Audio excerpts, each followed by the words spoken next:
Well, hello, everybody. Hello. Hi. Welcome to the Warrant Committee. Tonight we are joined by Mr. Alexander Hasha. Actually, you know what we gotta do? We should probably do, Madam Clerk, can you please do the roll call attendance so we can say who's here? And Sure. All We've that. got Dave Humphreys, Tom Caldwell, Lori Connolly, Jay Fundling, Kristen Cosile is remote, Timothy Lyons, Julia Maxwell, JJ O'Connor is remote, and Amanda Serio. Oh, and Judy Steele, sorry. Awesome, thank you. So we have a quorum. We are street legal. And we have Mr. Alexander Hasha with us from Sustainable Milton to talk about for our annual town meeting in May, there is an article with regards to specialized opt-in code. It has to do with the building code. In order for us to amend our building code, it has to be approved by town meeting, okay? And so this is coming our way by way of a warrant article. It's been approved by the select board for inclusion in the warrant in the annual town meeting of May. As with all warrant articles, there would be a warrant committee recommendation. And so here to present to us tonight, and I just want to note on our agenda, all we have is the presentation and discussion. It did not put vote on it, okay? This is important. It is involved. So I figured, and I talked to Mr. Hasha about that. We were in agreement that maybe the best way to go forward at this point would be an introductory meeting, because I'm sure that people will have questions, people will do some research, there will be follow-up questions. We may bring in other people to give their opinion, especially if we have sort of expert-type people, subject matter experts, who might have something to say. So anyway, with no further ado, welcome, Mr. Hasha. Would you please tell us all about the specialized opt-in code? Gladly. All right, it's nice to meet many of you for the first time. I've lived in Milton for a little over 5 years, and in addition to serving on the board of Sustainable Milton, I'm also the chair of the newly formed Climate Action Planning Committee. But this was a petition from Sustainable Milton. Climate Action Planning Committee is still learning about it as well. Could you, yes, put the slides up and we'll get started. Just to echo what Mr. Humphreys said, I think my goal, Sustainable Milton's goal in bringing this article to the select board was to kick off a meaningful discussion in the town. This is a complicated topic. It's Sustainable Milton are not building experts, but it is something that is sort of central, necessary pillar of the state's strategy to address climate change between now and 2050. And so we felt that one of the best ways to make sure that people scrutinize something carefully is to bring it up for a vote, or it may be a necessary condition, not a sufficient condition. And so, I hope that we can get on the same page about the basics of what's the stretch code, what's the specialized code, what's the difference, why this is an important part of the state's climate change response. And then I'm really just hoping to get into the grittier questions. I'm really interested to sort of draw on all your experience with the town and find out what we really need to know to make a good decision here. Okay, so with that preamble, let's go to the next slide.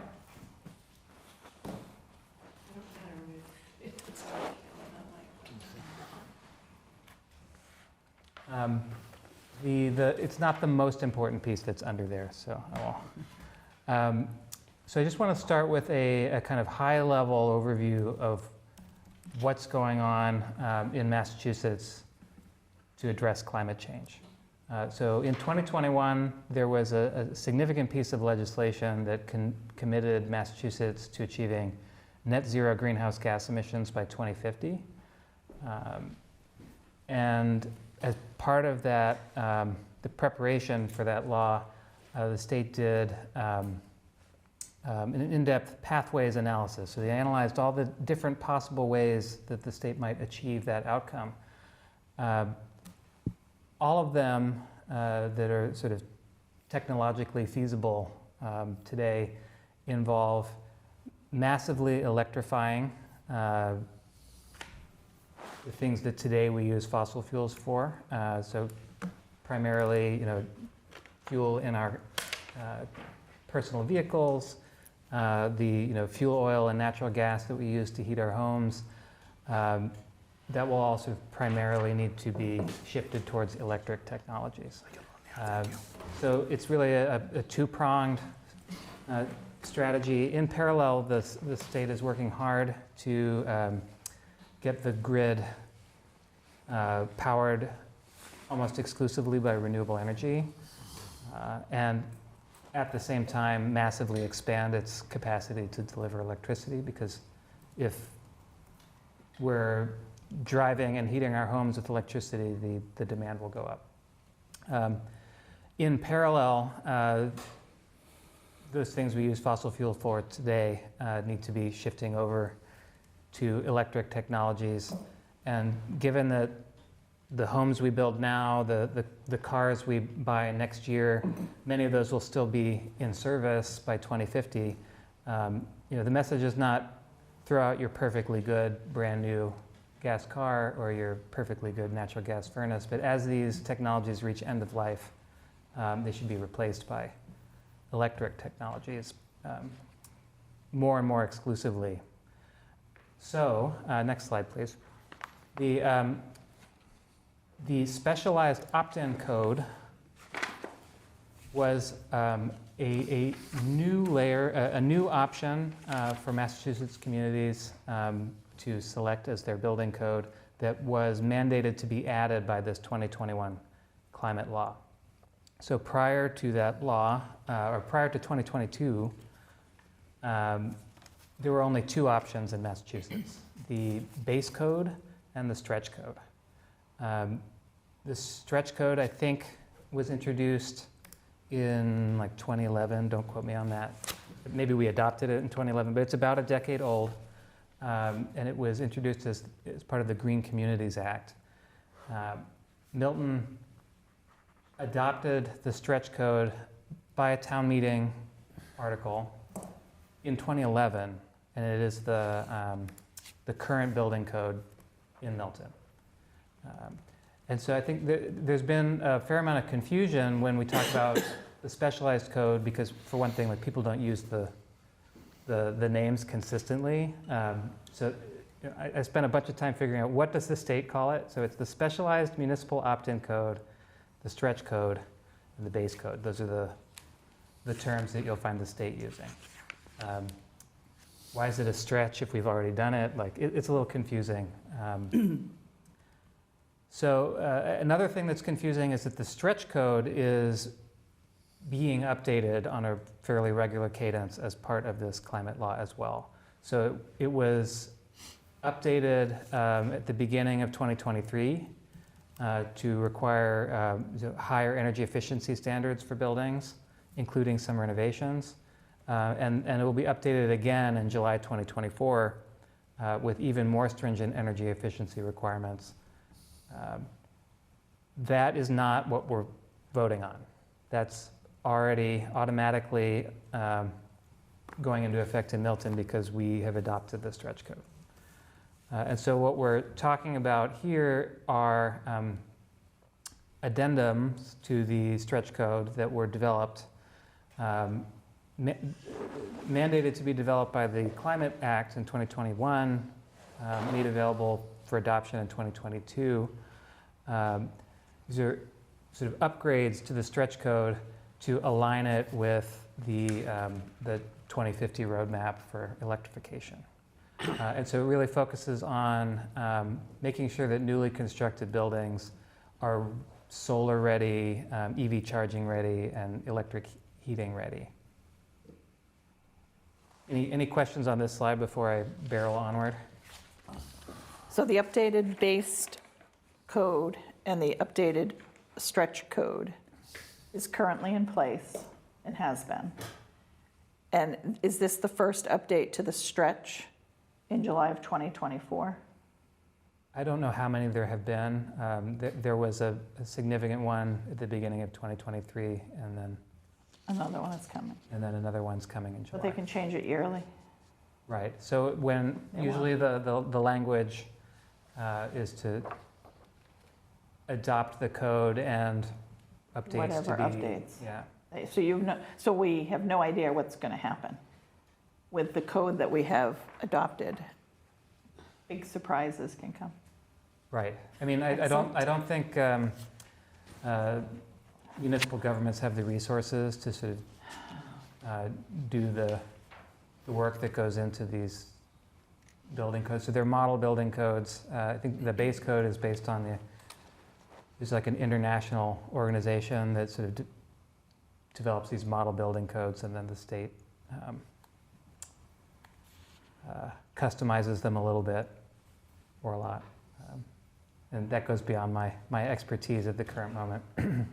So then the updated base and stretch at the top, in the top triangle, there, it's just the same as what's below. We're just adding in the specialized. Yes, so when you look at the actual code documents, and this is where things have gotten confusing, that contains that document contains the stretch code and the specialized code. The specialized code is an appendix Okay. that adds on top. So, the stretch code provisions will still be there, Okay. whether we vote yes or no on this article. Okay, thank you. Judy?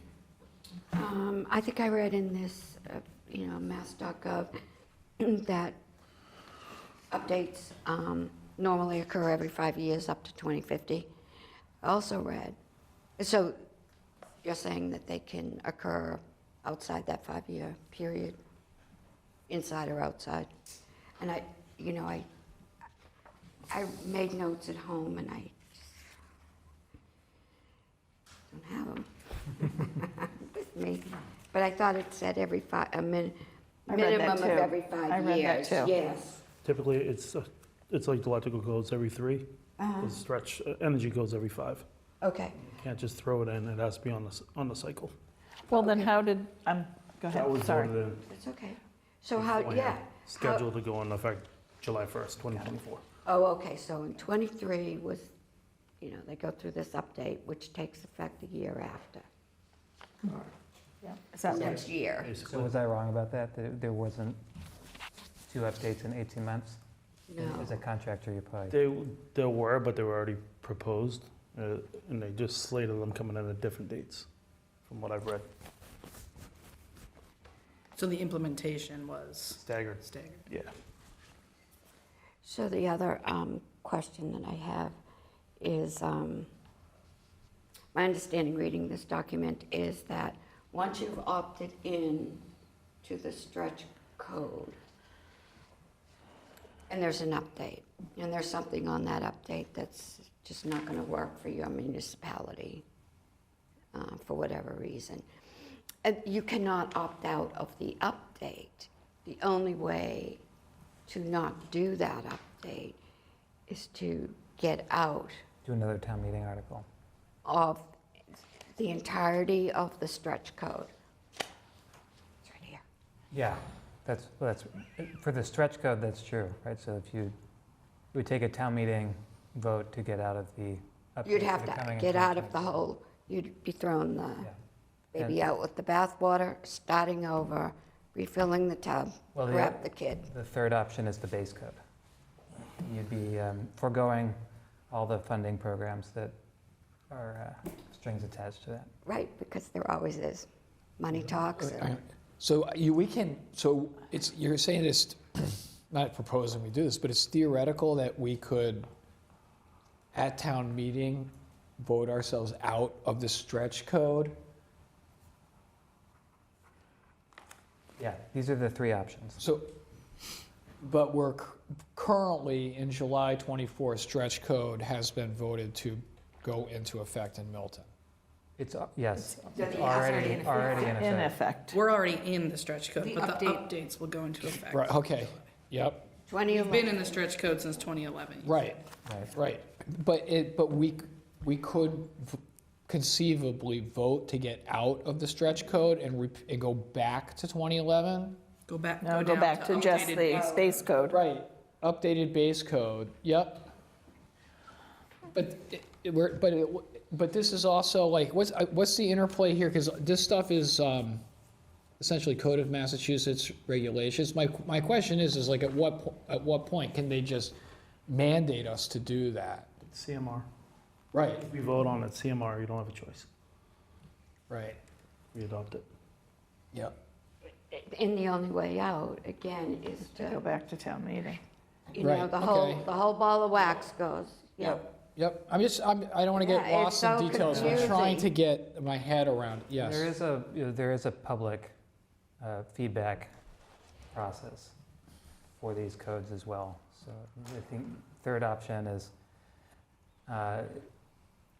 when the inevitable points of friction and imperfections emerge, you lobby the state aggressively to resolve those issues. Okay, but where we are right now is stretch code and the updated base, Milton is gonna update our code July of 2024.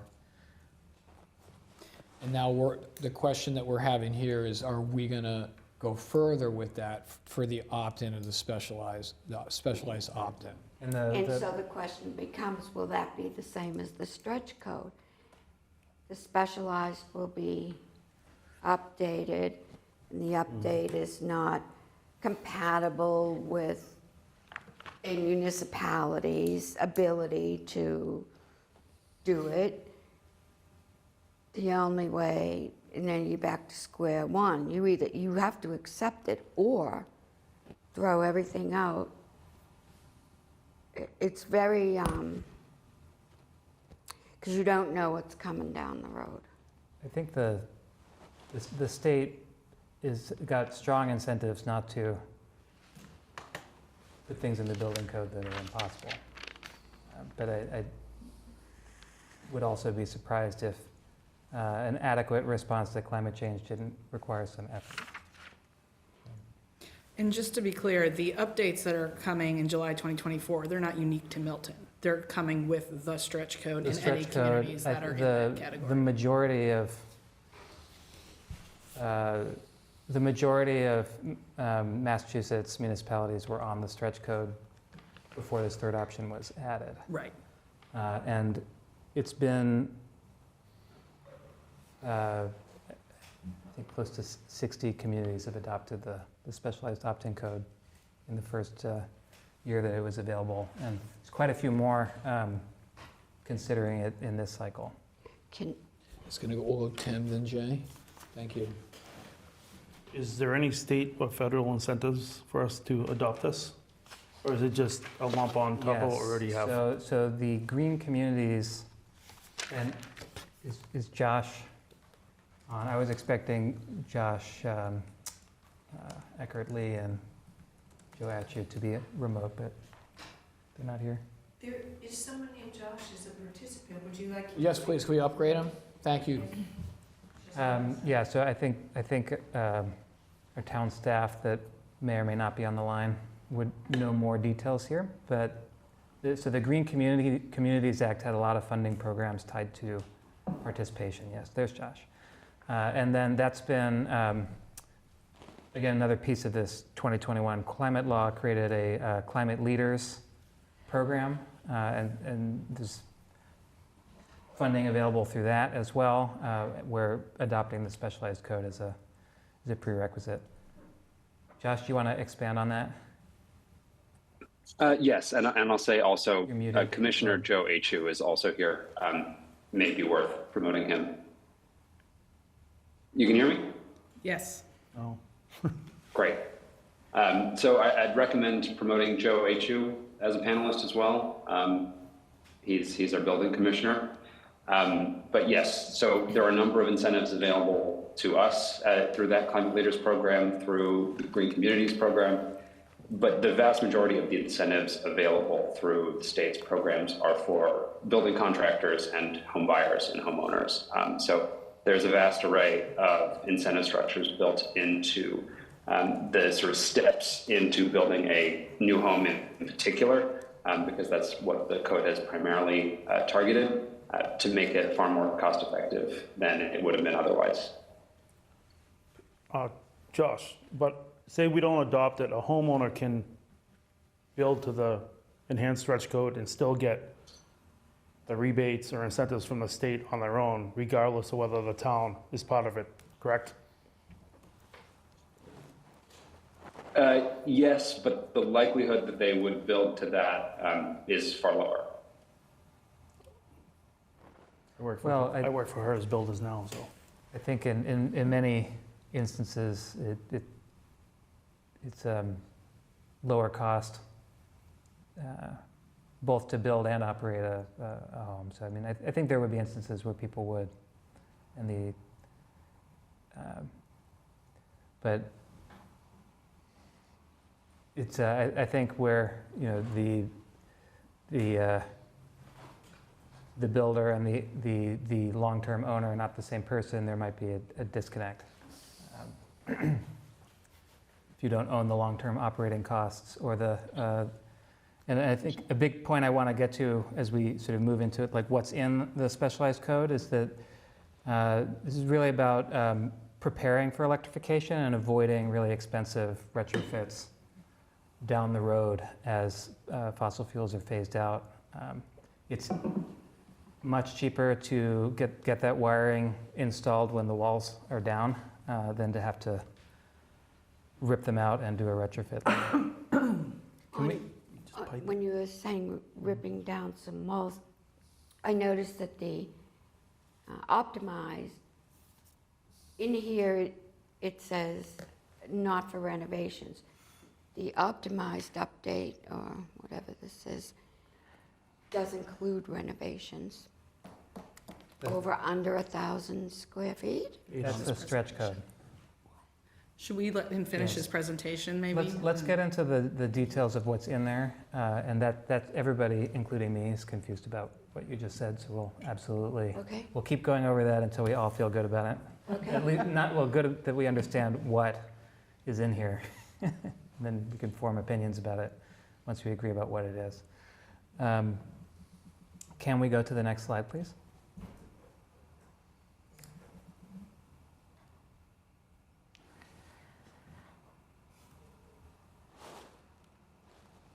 Okay, so this is a really high-level summary of the incremental requirements in the specialized code. So by incremental, I mean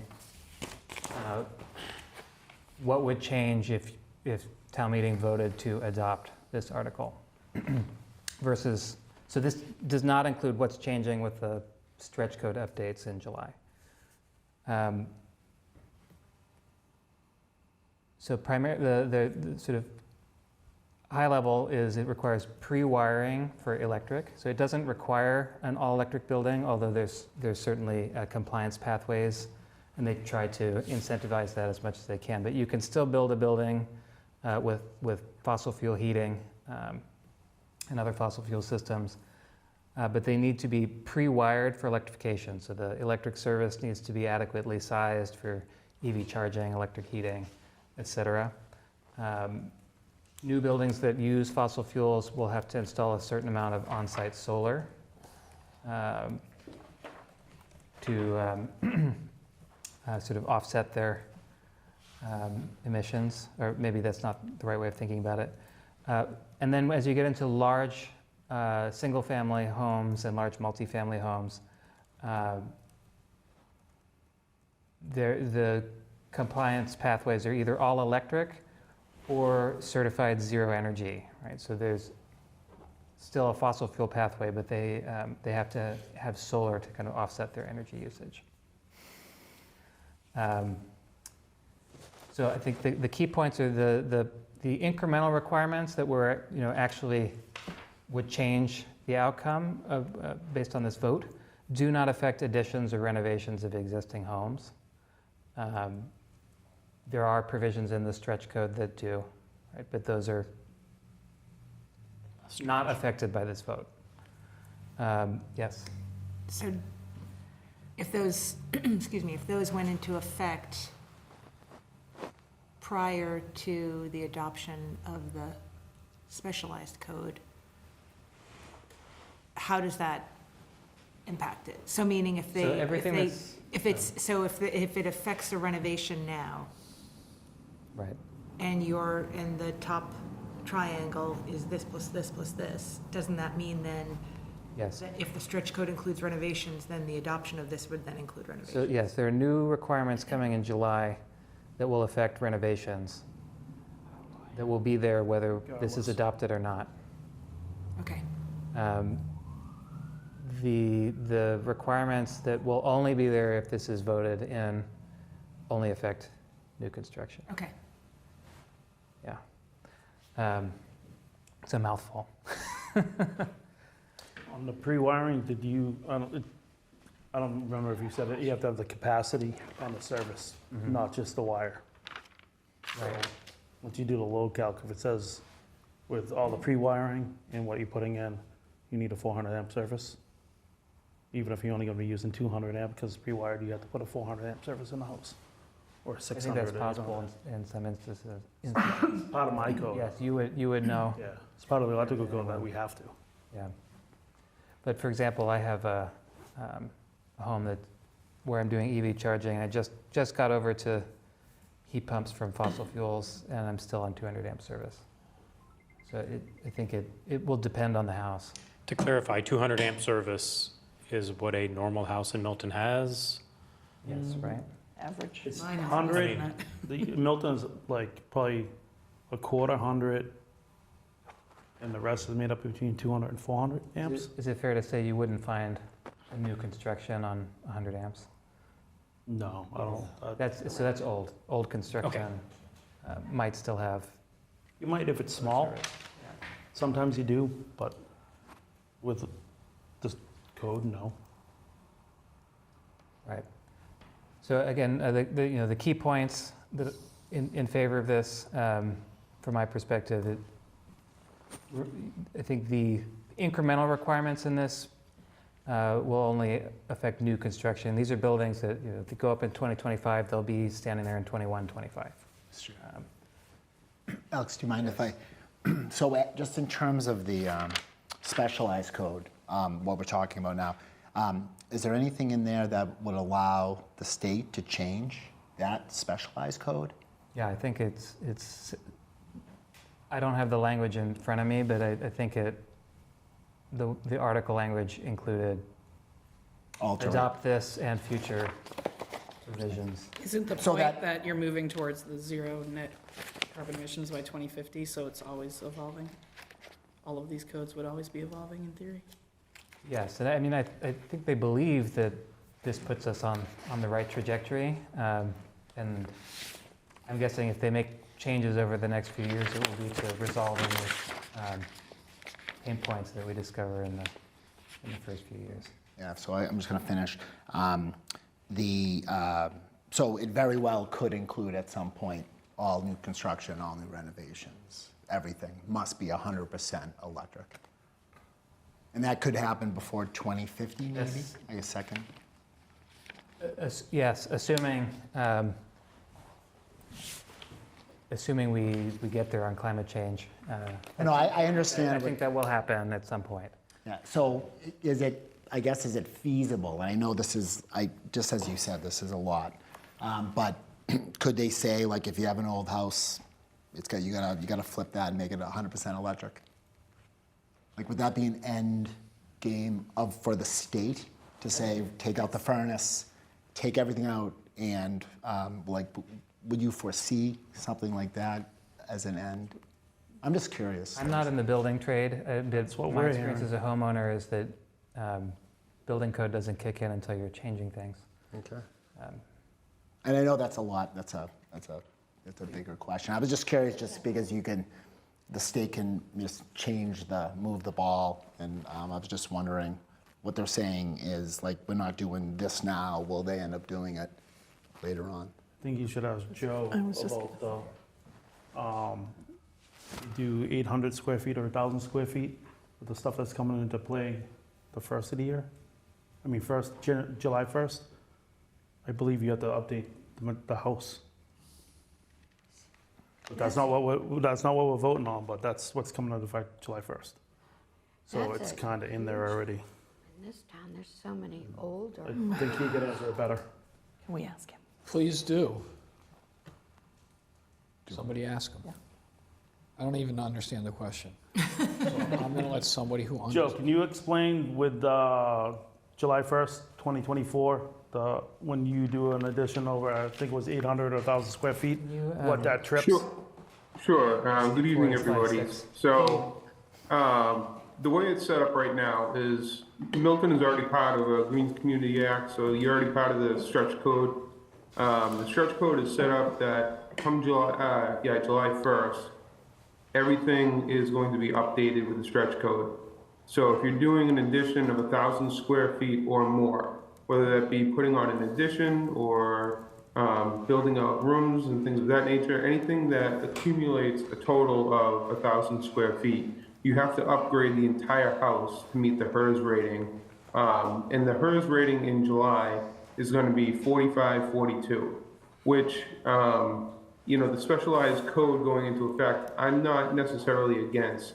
But you did bring up a good point on whether or not in the future, if things change with the specialized code, just like it has over the decade and then some with the stretch code, as things change and the state decides to do more mandates, and if you're already into it, you will be forced to just continue through the process. To the point earlier, I don't know who the gentleman was asking, at some point, could they ask you to pull out your furnace? Could they ask you to pull out your other heating and cooling equipment and change it out with electric? At some point, that will probably take effect, even if your home is older.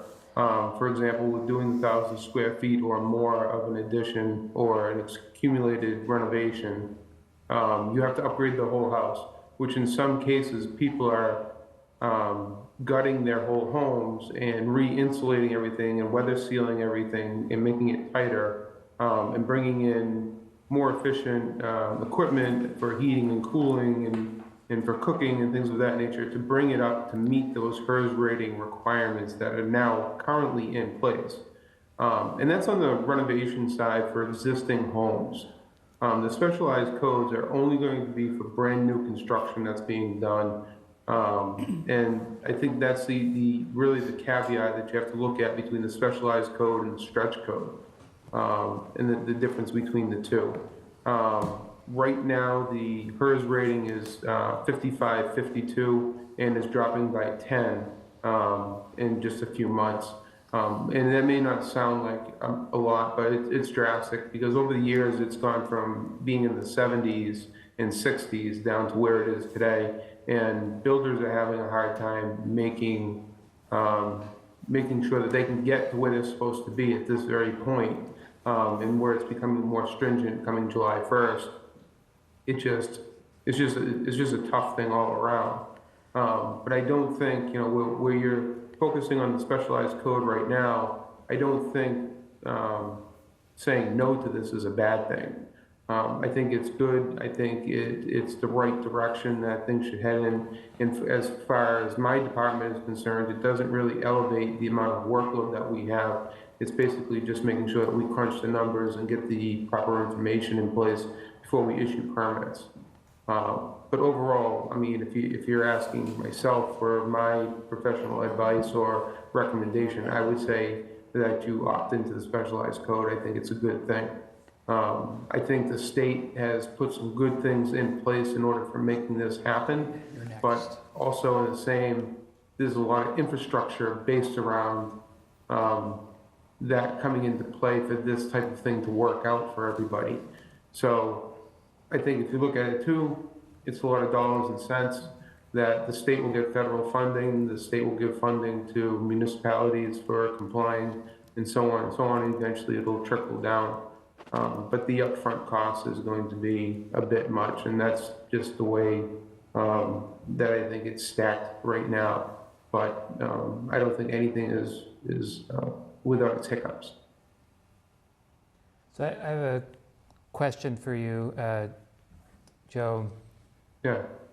You said that the new hearse rating requirement for, and we're talking about the stretch code here, but I think it's just of interest to Milton residents. For alterations over 1,000 square feet, it's going down to 4245. And I'm looking at the actual code document, and there's a table, table R for 6.5, which says that major alterations, additions, or changes of use need to reach 5255. In the way I understood that table, it sounded like renovations are still at that 5255 level. That's currently in place, but as of July 1st, it changes. Yeah, I mean, I think it says new construction permits after July 1st. It doesn't say major alterations, but that'd be something to be 100% sure about, I guess.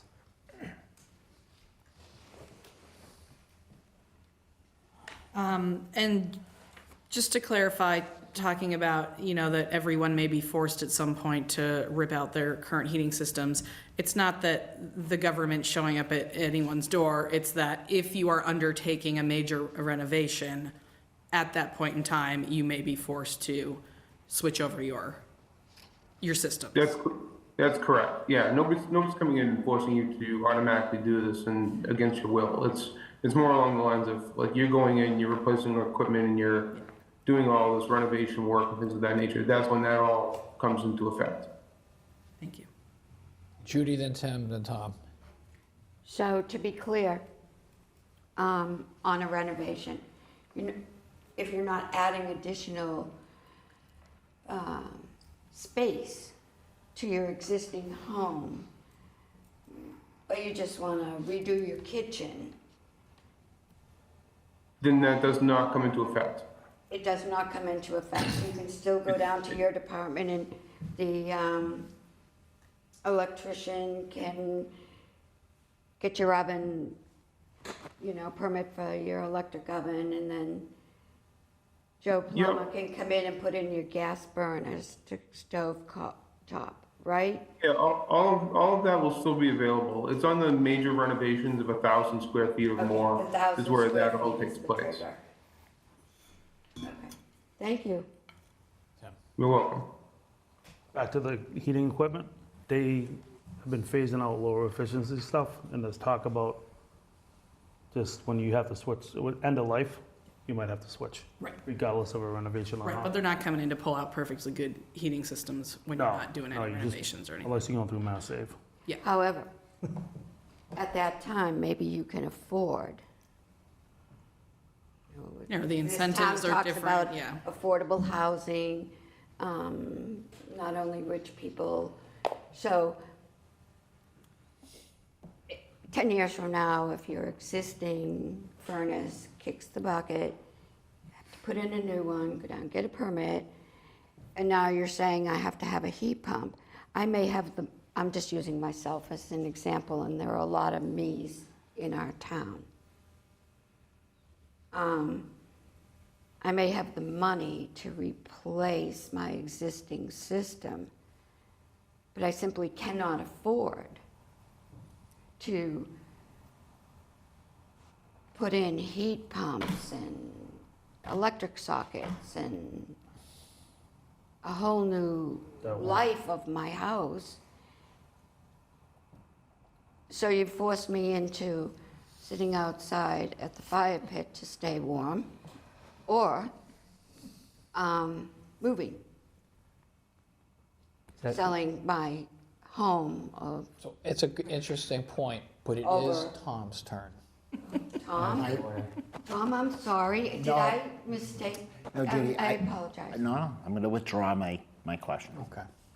But There's a can question I for have him. an answer? Does anyone fine. else want an answer to that? I'd be happy to try. So we're back to, I have a house that was built in 1908. It's I maintained. think I understand your question, yeah. Just got a new furnace 2 years ago. It's a nice furnace. Probably last 20 years. But will I? So, my point is this. I think, rephrase for me, anyone, just jump right in, okay? Let's say unforeseen, the furnace wasn't a quality furnace, and you know it's only going to last me out 10 years. Yeah. I got to get another one in. And if this code says I can't have This the code doesn't say that. but it could change. It could, It might. right. And now, if it did, This is one I'm possible now outcome, stuck. yeah. I'm now stuck with an expense that doesn't fit into my budget. So you want me to refinance my house, to put in electric sockets, and then have a mortgage to have electricity. Do you see that? And I understand that the younger generation, Is that far us? removed from,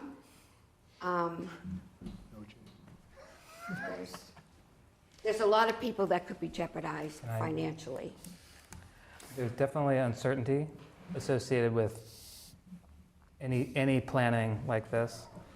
Can I just evoke a different kind of uncertainty? Sure. If you buy a newly built house that is not pre-wired for electric heating, and it has a nice new furnace, and the state's transition plans go more or less to plan, right? Which would be that over the next 20 years, the capacity and sort of renewable energy content of the grid gets where they're trying to get it to, and the subscriber base of the fossil fuel infrastructure is going down and down and down. There are projections that the price of natural gas will be much higher than it is today. Then you're stuck with either continuing to buy natural gas at exorbitant rates or doing a major renovation to tear out walls and upgrade your electric so that you can get to a heat pump, which the market is working furiously to make more affordable. So there's all kinds of incentives and effort going into making sure people have good experiences on this electrification pathway, and the opposite for fossil fuels.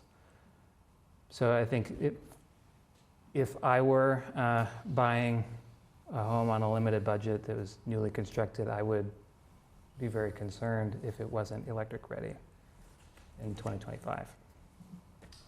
So I'm not going to pretend like bad outcomes aren't possible, but I think there's uncertainty in doing nothing as well, and to me it's much less tolerable uncertainty. Could you share with us that study you have on natural gas? I understand the issues with regards to global warming. Just from what I can see, there's so much gas. And I'm not saying that's definitely happening. Yeah. She gave a hypothetical, and I Yep. gave a different one, right? It's So true. There's many different ways that the world can get messed up. Yeah. Right. And But it can also go well, right? right. This might be great. It's interesting. I'd be interested in just reading that analysis. It's just interesting. And then, so thank you. So I didn't say that it was like perfect and I stand behind it, but I will send it to you. Sure. Right. And then Julie has her hand up. Julie? Hi, can you hear me? Yes, welcome. Thank you. So, I find it really interesting, and I'm Oh, really Julie, we glad- can't really hear you anymore. Can you hear me now? Yeah, I think it's a mic issue on your end. So can you please speak clearly into the microphone? Absolutely. Is this better? A little bit. A little muffled. Well, give me a minute and I'm gonna come back. I'm gonna unplug what I have going on now and I'll be back. Thank you.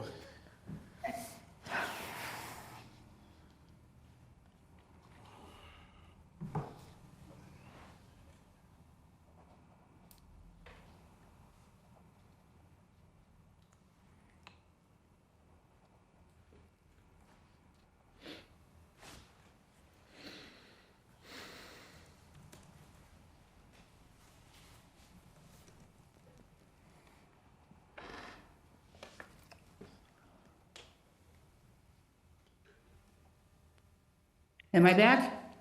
I think it's better. I think it's better. So if it's not, I'm sorry, but that's the No, best it's that I can great. do. I got a new headset, so. Thank you, thank you. Apologies. But I wanted to say thank you for putting this information together, and I know this obviously took a lot of time and effort. I have just a couple of things that I'd like to throw out. So at my age of 50, I remember when they were building Indian Cliffs, and that was going all electric, and Marina Bay was the same way, everything was electric, that was the big push at the time. And, you know, the units that I sell, or the homes that I sell that are electric, people, and if they can't bring gas in off the street, it's still, people are trying to see how they can bring in propane and things like that. So not that this isn't going to happen, but I just hope that everybody can keep in the back of their mind, things change so fast, technology changes, information changes. I, just sold a condo in Dorchester not long ago, and it was all hardwired for the original iPod chargers that were all hardwired in the walls, which was a great idea at the time, and it became very quickly. And none of the younger kids that I showed the property to knew what they were. So, and that happened so fast. But that's just something that I think we do need to keep in mind, that information changes, and that for all of the information that we're getting and that we're hearing, I feel like you could probably find somebody else has printed something or has sent something that would negate a lot of the stuff that we hear. So I just, before we do anything that could make building a house even that much more expensive in the town, or even down the road, I know it doesn't say it now, that they can tell people that, hey, your furnace is no good, but does that mean that I need a new blower motor and that the whole thing has to be replaced and these are not replaceable parts? And there's just a lot into it. So that's really all I wanted to say, and thank you. Judy. Can I ask Julie a question? Judy has a question for you. Hi, Judy. Hi, Julie. So when you were bringing up about marketing houses that had certain features, do you see maybe down the road that houses that do not have this electric capacity might undermarket themselves in comparison to houses that do?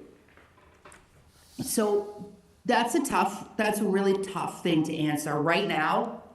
I'll give an example, and this goes by demographics. Young people see all these features and they get really excited. I have a difficult time selling older people, and by older I mean my age and higher, on solar panels, on a house that comes with solar panels. They are not interested, by and large. And some younger people like them. I think it has a lot to do with the age of the people. But again, the technology seems to change so quickly that I think even trying to look 5 years ahead at this point on what's valuable to a consumer is really tough to do.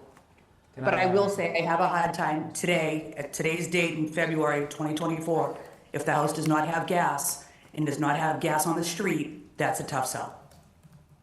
Thank you. You're welcome. So I definitely acknowledge there's a transition curve, and there are climate activists out there pushing for immediate fossil fuel bans, and I'm not here advocating for that. I am very concerned about climate change. It dates from my time as a PhD student working on climate models, and the end game of never abating our use of fossil fuels is some really scary stuff. But I also am not in the camp that thinks that that stuff is inevitable and the world's going to wither and die in 20 years if we don't hit this next intense target.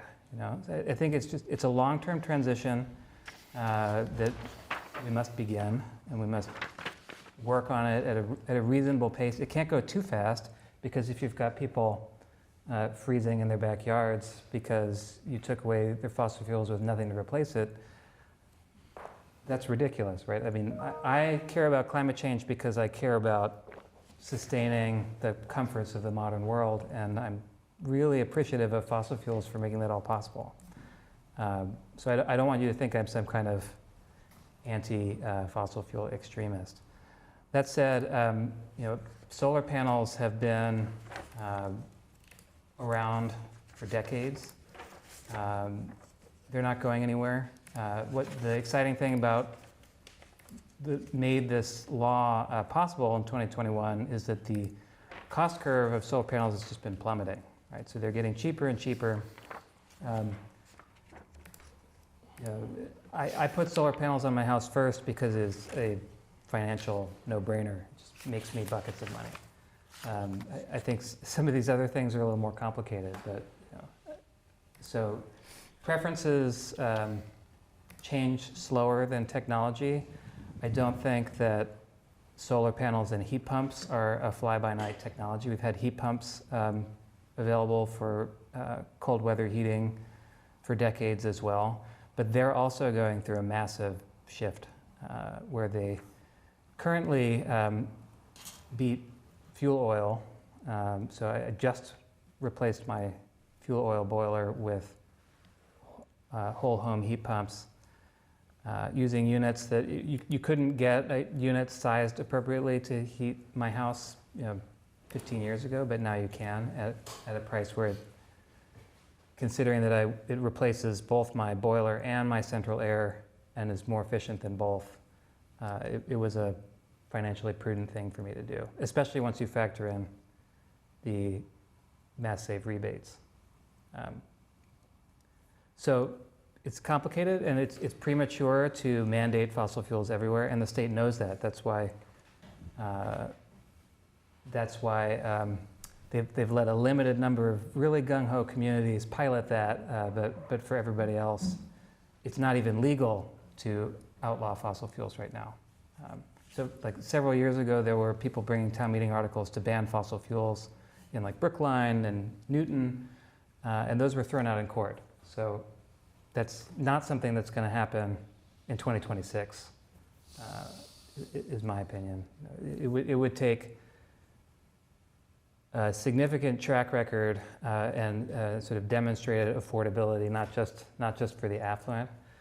I think right now we're with these technologies, kind of where Tesla electric cars were in 2015, right? It's like really cool thing, mostly for rich people, right? And the early adopters bring down the costs for everyone else. Anyway, now I'm speculating, so. Can you tell me why when we get it, well, it says the house is electrified, you don't have to have, solar's optional, but if it's a mixed fuel, it's mandatory unless it's in a shaded area. Right. That doesn't make sense. Why is it? I think it's. I don't know what the rationale of that is. I'm happy to look into it. I think it's like an offset mentality. But right now, currently, we only have 11% renewable, 0 of that percentage is base load in Massachusetts, per ISO New England. So if you look on Eversource's website, they claim 75% clean energy, which I think is Don't look at me. not true. Well, you work for Eversource. No, but ISO New England, who delivers the power to everybody, And says we have 11%. And that includes I think the state Hydro. clean energy hydro, yes, thank portfolio you. standard is 25% this year. What does that mean? I know, So it means does that you mean? get, Yeah. you get power from hydro, wind, solar, biomass, trash, and geothermal and nuclear if we had it, which we do have, I think, 25% nuke. But it's just saying, so if you don't have, But you're saying solar is 11%. no, renewable as a whole, as I a- think of it's the higher than 2020, I saw the 2022 numbers. I didn't see this year for 2023 on ISO New England. But, so if you're all electric, you don't have to put solar in, that sounds counterintuitive. The only way it makes sense to me is as sort of an offset, like you're doing these emissions, so you have to offset it with a certain amount of. You're still clean having the electricity. emissions on the other side. It's like people plug their Tesla and they have 90% of them are fossil fuel power in their Teslas. That's why you've got the kind of parallel strategy, right? Because these things, a car you buy today or a heating system you put in today will be there in 2050, by and large, or will make it most of the way. Heating systems won't, no way. They have 10-year warranties, that's it. And stuff tends to break at 12. it lasts a long time, right? Are we talking about that breaks in 10? Like heat pumps, Heat pumps? they usually break 2 years after the warranty. Everything does. Everything does. Yeah, it just 2 days after the it's a warranty. it's a durable item, and it's Okay. 5 or 10 years in a day. But the basic point that these things have a decades lifespan, let's say, decade, Yep. and the grid is being shifted to renewable energy in parallel. But it's never gonna be baseload. What's base load? What it takes on like a 0-degree day, cloudy, rainy day with no wind, to have power. So you're saying, The minimum amount of power we need to operate. so you're saying right now, renewables cannot make base load? No. Is that what you're saying? So when by no, you're saying no, they can't, not no, what you're saying is no. No, they can't, Right. because Just for the record. they don't generate 24/7. Got it. So this is one of the key challenges of addressing climate change. It's not the one that homeowners will be working on directly, but the people who operate the grid are aware of these challenges and working on them furiously. And then, yeah, But the end user is part of the equation, an important part of the equation.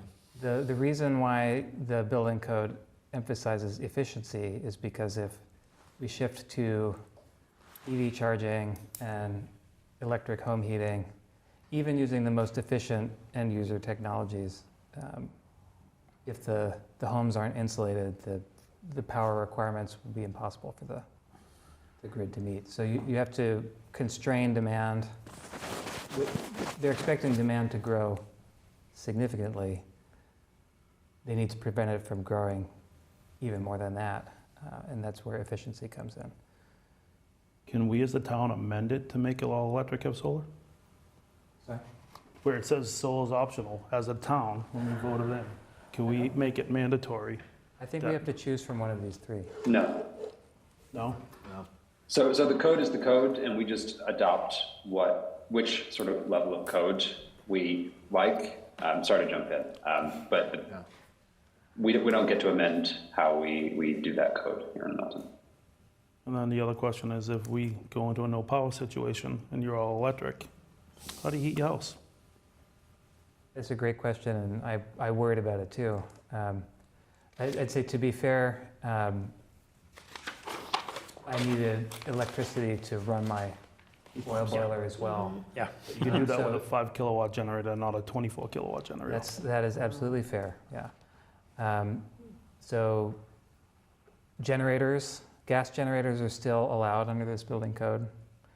And batteries are another option. Batteries can't start a heat pump from dead load. They can't do it. Unfortunately. Dead load is, From off, yep, you lose power, it's gotta start back up. yep. Battery, I think the Tesla, the most it can do is 26 amps for 12 seconds, 13 seconds.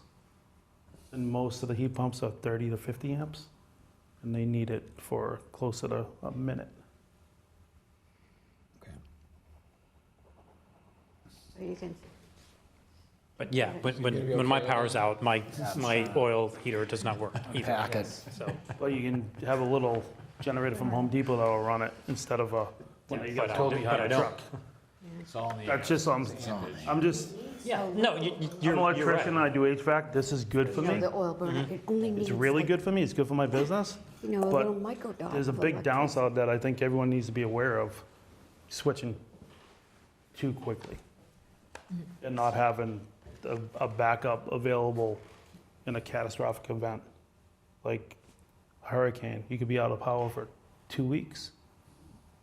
If you're all electric home and we don't mandate them to have solar. That's one reason why having solar on the house is attractive. Yeah, there's benefits, absolute benefits to it. And I think another reason why we're getting really far from this, right? But one of the reasons I have, Part of it though. so on the one hand, there's we tend to ignore the uncertainty associated with continuing with the status quo. You know, we talk about inches of sea level rise over the next decade with where we are today, but the curves kind of go like this. So if you know, when I was in graduate school looking at these models, we were looking at feedback loops where all the ice sheets on land melt and sea level rise goes up 260 feet. And these sorts of things become, there are people who are trying to scare people in the media, suggesting that like this is happening now, but it's not. It becomes increasingly likely if we don't bend this curve towards net zero emission energy. So I completely agree with you that this can also go too fast, right? Which is why I'm happy to be having a real discussion with you about it and acknowledging the risks, because there are risks. There are risks from doing nothing as well. Yeah, and the other issue with us doing everything in the US, yet other countries, China, India, China's putting on a coal-fired power plant weekly for the next 10 years. India's not too far behind them, so it kind of minimizes what we're doing, although what we're doing helps a little bit. It gets negated by other countries who don't sign on to the Kyoto protocols. So reel us back in if we go too far. But, Well, I mean, we I think put that discussion on, right? Where are we at in your brief? Well, I mean, we're getting, there are, I think, a few slides to, that we can go into if they're The helpful. citizens who watch these kinds of meetings can perhaps relate to a lot of the discussion here as to things they would like to ask Yeah. if they were here. Absolutely. And, I think this is part of a broader context of efforts to address climate change and consequences of not doing so. How fast can you move without throwing the baby out with the bathwater? I think these are all really important questions that I think about all the time, and I'd love to discuss in public if there's patience for it. Just to your comment about what if other countries don't do it, I mean, I think that somebody's got to demonstrate that it's not just possible but beneficial, because I don't believe that getting off of fossil fuels in a way where we sacrifice all the benefits of modern life that's not what I'm in this for, and I don't think it's politically feasible, and if it's heading that way, it won't happen. So somebody has to demonstrate that this can be done, and that's really how I see what Massachusetts is doing, is we're leading the nation in really taking this transition seriously. It's not going to be perfect, but I would rather be bought into the strategy and then giving DOER an earful about what's not working to make it successful rather than just say no. So that's why I'm here advocating for it. To that end, the EU tried it and failed to bring gas back online for power because the renewables don't handle their load. Yeah, first of all, full disclosure, I work for Eversource. I don't think there's any sort of conflict with what we're talking about in my job, but with a lot of climate change responses, there are other benefits besides the climate change. For example, a heat pump. In New England, we're limited in how much natural gas we can bring into New England. Just the physical pipes coming from Pennsylvania and Texas to New England are only so big. A heat pump is crazy efficient. You've told me this, as well as other people have told me this. So much better in the last 4 years. Yeah, so switching from a natural gas furnace in your house to a natural gas power plant in Connecticut that runs a heat pump in your house means less natural gas coming into New England, which we're constrained. And we are getting off topic, I'm sorry, but everybody's getting off topic, so I thought I'd chime in. It's part of it, though. So yeah, I think that the renewable energy transition is difficult. Baseload power is a big issue. There's a bunch of exciting stuff happening with next generation nuclear, next generation geothermal. There's a lot of money to be made in solving that problem, and investment dollars are flowing into it, and I'm putting my chips with those people. Can I ask something about this proposal that we're, Yes, let's. so I'm changing the subject a Reel it back bit, and I don't know if my question is for Joe or Josh or who, but as things are proposed now, not what may happen in the future, but as things are proposed now, what we'll be voting on in town meeting only affects new construction, I believe. So start me out. Am I right, Joe? That's correct. Okay. What I don't know is, what is new construction? For example, if I take my house and I tear it down to the ground and rebuild it, I think that's new construction. Correct. What if I tear down 75% of my house and build it? It's a renovation. What if I tear down everything except the chimney? I've heard that as a standard. Or, okay, but no, I think you answered my question. If I tear down 75% of my house and rebuild it, you're saying that's a renovation and not affected by this? That's correct. Okay, I think that, But what if it's over that 1,000 square feet? The stretch code yeah, will let's apply. clarify, Joe. That's different than what we're talking about, unfortunately. Did you hear the question, Joe? Yeah, if you're doing 1,000 square feet, that's a stretch code that we already have in place. So not affected by what we're voting on? No, no. Thank you, sorry. No, that's the question. No, it's But wait, so if you're, Convoluted. so this may be a stupid question, but, so say you tear down, your house is, I'm gonna have to use easy math, so, I'm not gonna be able to do easy math, but say it's 4,000 square feet, and you knock down to your thing, 75% of it, and you rebuild it, you're not, Does if not you're fall not into- adding space, you're going back to the same 4,000 square feet? Yeah, so you're still, so because it's a pre-existing building, okay, you're not falling into the specialized code. But because you're renovating over 1,000 feet. 1,000 square feet, you're gonna fall into the stretch code. Okay, so it doesn't mean you're adding 1,000 square feet, it just means you're changing 1,000 square feet plus, correct? Yes. Okay.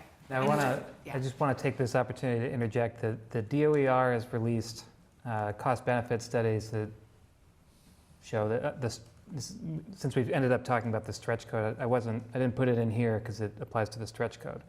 But in every scenario they looked at, stretch code was lower cost of ownership for the homeowner.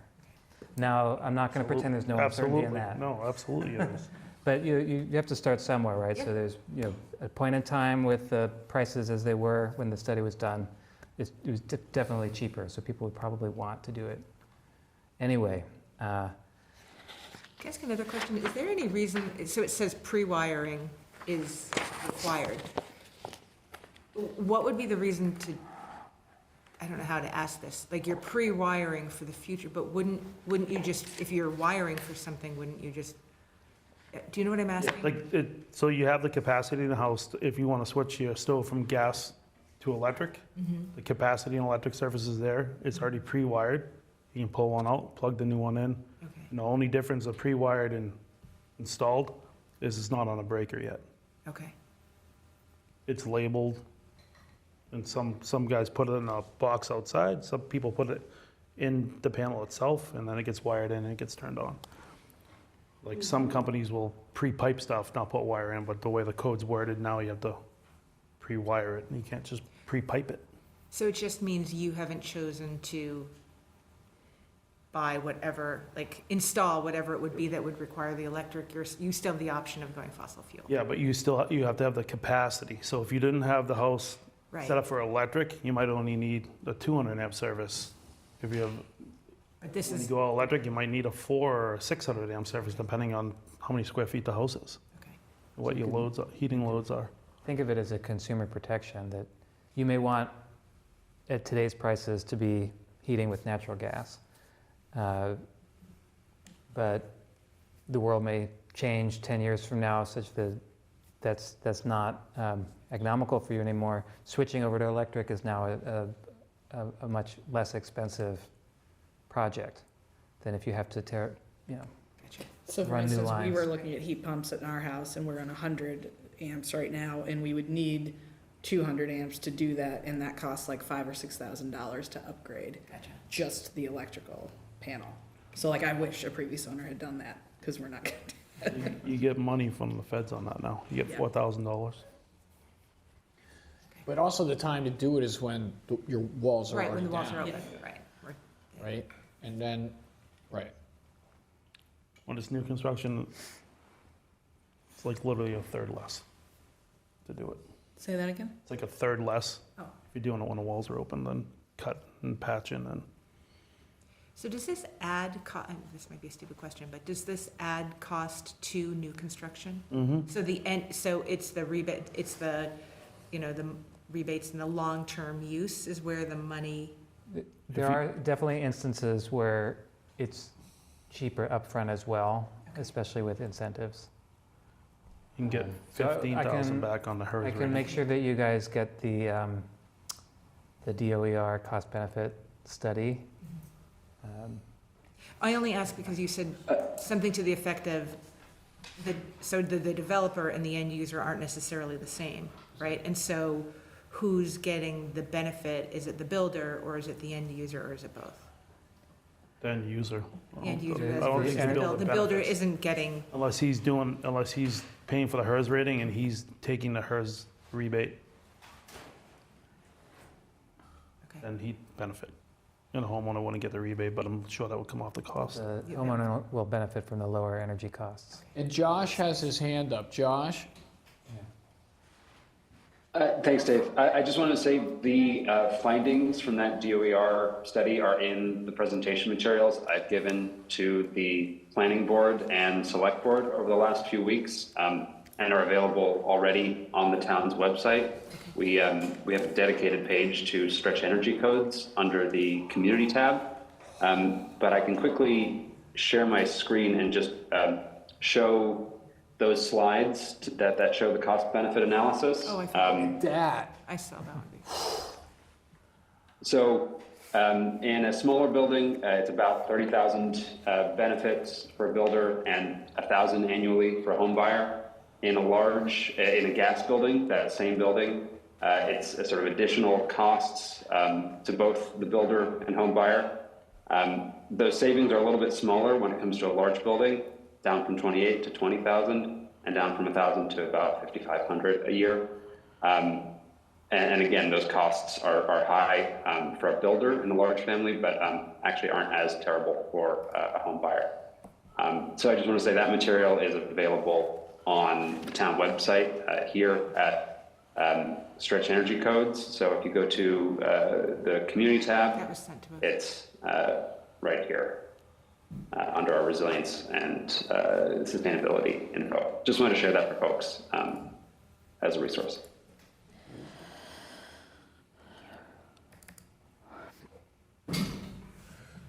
Feels like we're winding down. Were there any other key points that we need to come away from this with? Maybe I should at least get my conclusion slide up there. We'll probably feel like we've heard them before, but just for the people who are scrolling to the right on YouTube, looking for the end, we can put that up there. Your last slide? Yes, the specialized energy code key points. Not the last, Next so to us. second to last.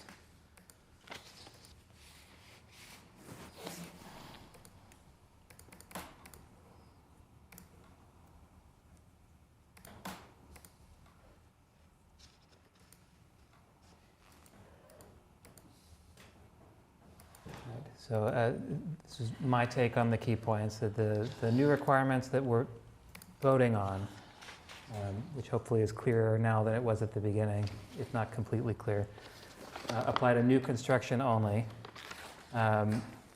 The spirit of this is to encourage all-electric buildings, which are cost competitive, healthier, and necessary to address climate change in the long run, but still preserves choice for present and future energy needs today. So fossil fuels are still an option, and they're likely to remain an option in the near future. And it's a consumer protection that avoids costly retrofits in the future to electrify down the road. So I will leave it there. Thank you. Any further questions for tonight? Judy? If we have a question after tonight, we can just Sure. email, and Absolutely. Alex and you would like clarify. I'd be happy to work with you on it. Thank you very much, because sometimes thoughts come, oh, wait a minute. Amanda said, I wonder if, thank you. I enjoy thinking about this, so I'll think about it with you. You know if these include solar? The DOE stuff, DOER? I don't know the contents in detail, no. So that's a huge cost. Because that was a stretch code study. So that's why I didn't link to it from this. The solar's the I biggest. probably should have expected we'd end up spending a lot of time talking about the stretch code, but There's a lot of nefarious companies out there too. yeah. So Alex, I guess just Hold on, one. Jay, it's Jay. Oh, I'm sorry, Jay's Jay. next. I guess I'm sort of going to ask the Warrant Committee, what information do we need? What experts do we need to have come talk to us? I want to be sure we've turned over every stone that we think is important. And I'm glad we had Joe and Josh here. I'd like to have Joe and Josh online the next time we're talking about this also. But that's my question for the group. Who do we need to hear from? I'm curious if anyone knows a cost per square foot increase with the enhanced to the regular stretch code. Just so you have a baseline to see it on new construction. Oh, that's good. Who could do Not me, What kind of a person could give us that? the building department possibly.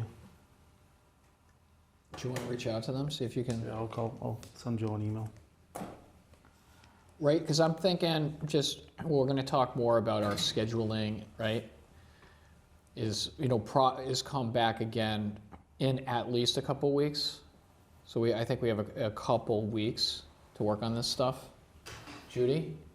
So, we just built a new fire building in our town, across from us. Is that all electric, and would it meet the requirement? Would it meet the goal of what stretches now and what it could be? In other words, it's not just homeowners, but we're doing it with our buildings too? It does apply to municipal buildings under the commercial code. And I think don't quote me on this either. I talked to Christopher Hayden about the fire department, and it has electric space heating, so heat pumps for space heating. The cost benefit on electric water heating wasn't there, so that's heated with gas. It's pre-wired for solar, but the panels were not in the budget to be there on day one. So I think solar will they hope to have it happen eventually, yeah. So if we were to build, let's say, a new school, Oh, Dave, find another building. Big building. That would fit, that would have to be required, that would be That required. would Yeah, fall, that would if we be it. adopt it, it'll fall under that, and that's, Yeah. And that was gonna be a question, I was like, any construction moving forward, state mandated or otherwise, under 40B, MBTA, school, municipalities, everything is. That was part of the discussion for why bring this into the public discussion now, because And that was actually one of my questions, so I was wondering, you've been working on this for a while, right? And I was thinking about it because I know there was something from Sustainable Milton a couple of years ago about, was that the stretch well, goal? we took this up actively in January. Okay, I've certainly been hearing about this for a few years, but okay. hoping somebody else would do it. Well, thank you very much. right? Yeah, thank you very much. multifamily doesn't require solar, period. According to the metric. I wonder if that's Typo? but I'll check. All right, so back to Jay. Well, and going along with Jay, maybe also just bringing us all back to, like, what are we here to do around this particular issue? So, right. What is our mandate? It's a warrant article, right? You know, the wording is basically, you know, shall the town adopt, and it references specialized opt-in code. So it's, you know, it's basically what's being asked of us is a recommendation as to whether the town should say yes or no to this code as written, like Josh has pointed out to us. We can't get in there and tinker with it and say we like this part or we don't like that part. So what's asked of us is a recommendation to the town as to whether or not the town should vote yes at town meeting to adopt this. We can't Adopt a vote. specialized energy. The opt-in, right, the top triangle. But if you don't understand the whole concept That's right. of what this is, you really have to perhaps branch out a little bit to get a better understanding. If you're coming in from, let's say, point zero, which it seems to me from the questions being asked around this table, which we are ordinary citizens of the town,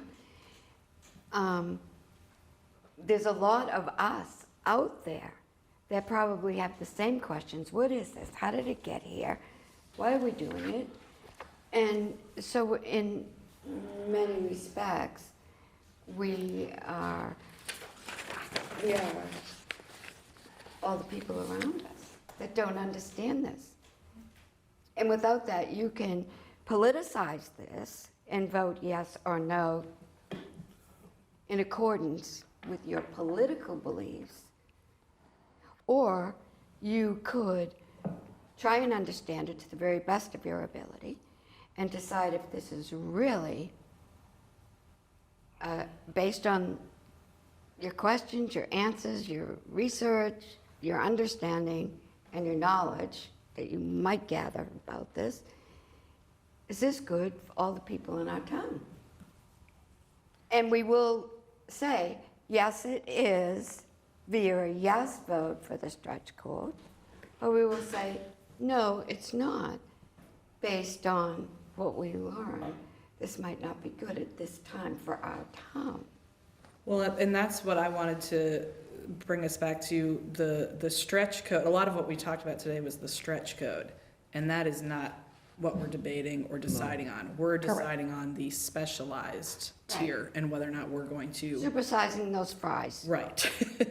So I think I certainly, in light of this conversation, want to go back and read everything again sort of through that lens and just make sure I'm not mixing up anything that we were talking about today that's specific to the stretch code that is beyond our control, that it's happening. We're in it, it's happening. But I do honestly believe, I mean, I asked someone before I came to the meeting, I go, you know anything about this? When did it happen? What is it? Am I doing it? Are you doing it? It's like, whoa, was I asleep? I think I think some of these questions and answers to the various people is representative of where many of our citizens are. That's really important. Me, raise hand first. Totally agree. So to those that have been following the stretch and this environmental endeavor, they're very knowledgeable. And that's where information is going to come from to make a good decision for our town. Agreed. That's just the view from my front porch. And you're helping draw it out. I don't Well, know. in a way, Yeah. because now, who knows, people could debate anything. Oh, gee, we heard the Warrant Committee say green is the best color. It's a lot more fun to discuss it with you all than to sit in front of my PowerPoint slides alone. I don't know if this question is for Joe or Josh or both. Can the commercial be implemented and then the following year, the residential, once we get our hands wrapped around it on the commercial side? Or do they both have to go in at the same time? Since they're two different CMRs, or I think you could do them separately? Am I, No, they both go into effect at the same time. it's horrible. That's a good question. Thank you. Okay, Sorry. yep, go ahead. I was rewatching your presentation to the select board, and there was discussion about how do we communicate this to the public, and I think a little bit of a takeoff on Judy's point, and similar to the MBTA communities and how that seemed to be a big surprise to people. Has anything been done since your meetings with them in terms of communication or public outreach? So I mentioned at the beginning of the meeting that I'm the chair of the Climate Action Planning Committee. Correct. This is the thing that I worry about the most. So, I'm a data scientist by profession. I kind of wish I'd taken some marketing courses at some point. But we really, one thing that we have agreed on within the Climate Action Committee is that the biggest part of what we need to do is engage the town so that people know what kind of things we're thinking about, what our recommendations may be. It's a year-long process we're working through where we're really trying to front load a lot of the public engagement. This is maybe too long an answer to your question. No. Since then, I've been focused on having one-on-one discussions first. I really hope that we can do a great job reaching people, and I'm thinking about things like video content. We're thinking about Milton Times. There's definitely going to be some public forums. I'd like to make it easier to sort of consume that information on people's own time or the internet. But I don't really, I'll admit to you, I'm no expert. I'm definitely worried about doing it well. And I have a day job just like all of you. Oh, yeah. So will it be in Gonna try time hard. for the For the vote May, at May? yeah, that's the question. It seems like in order to educate folks by the May vote. I don't think there's enough time. Yeah, on an endeavor that carries a lot of worthiness, and most likely, the environmental issues are in the news every day. You can't open your newspaper without something in there about the environment. So it's not like everyone's got their head in the sand. I just think maybe, would it be more beneficial to make sure there was a lot of outreach before we make this decision? To make it easier for the people in town, or they'll just learn it after? I definitely plan to do as much as I can, and hopefully, get help so that it's not just me. I think the universal experience I hear from folks who've tried is that no matter how much you do, there's always some people who won't know until it's already a done deal. But we can always do better than last time. And I think that one of the ways to do better is look at the people who are making millions of dollars on YouTube. Like they have these videos that are 5 minutes long. They get to the point in the first 30 seconds, and I think we can do stuff like that as well. Yeah, I'll sort of play devil's advocate with that. We can do as much participant engagement, citizen engagement as we can in the next 2 months, or as much as we can in the next 8 months, and we'd probably reach the same amount of people, approximately. And I guess I think the best thing that maybe we can do is, make sure that we as a warrant committee ensure we turn over every stone, we ask every question that's going to come up at town meeting ahead of time and have an answer ready.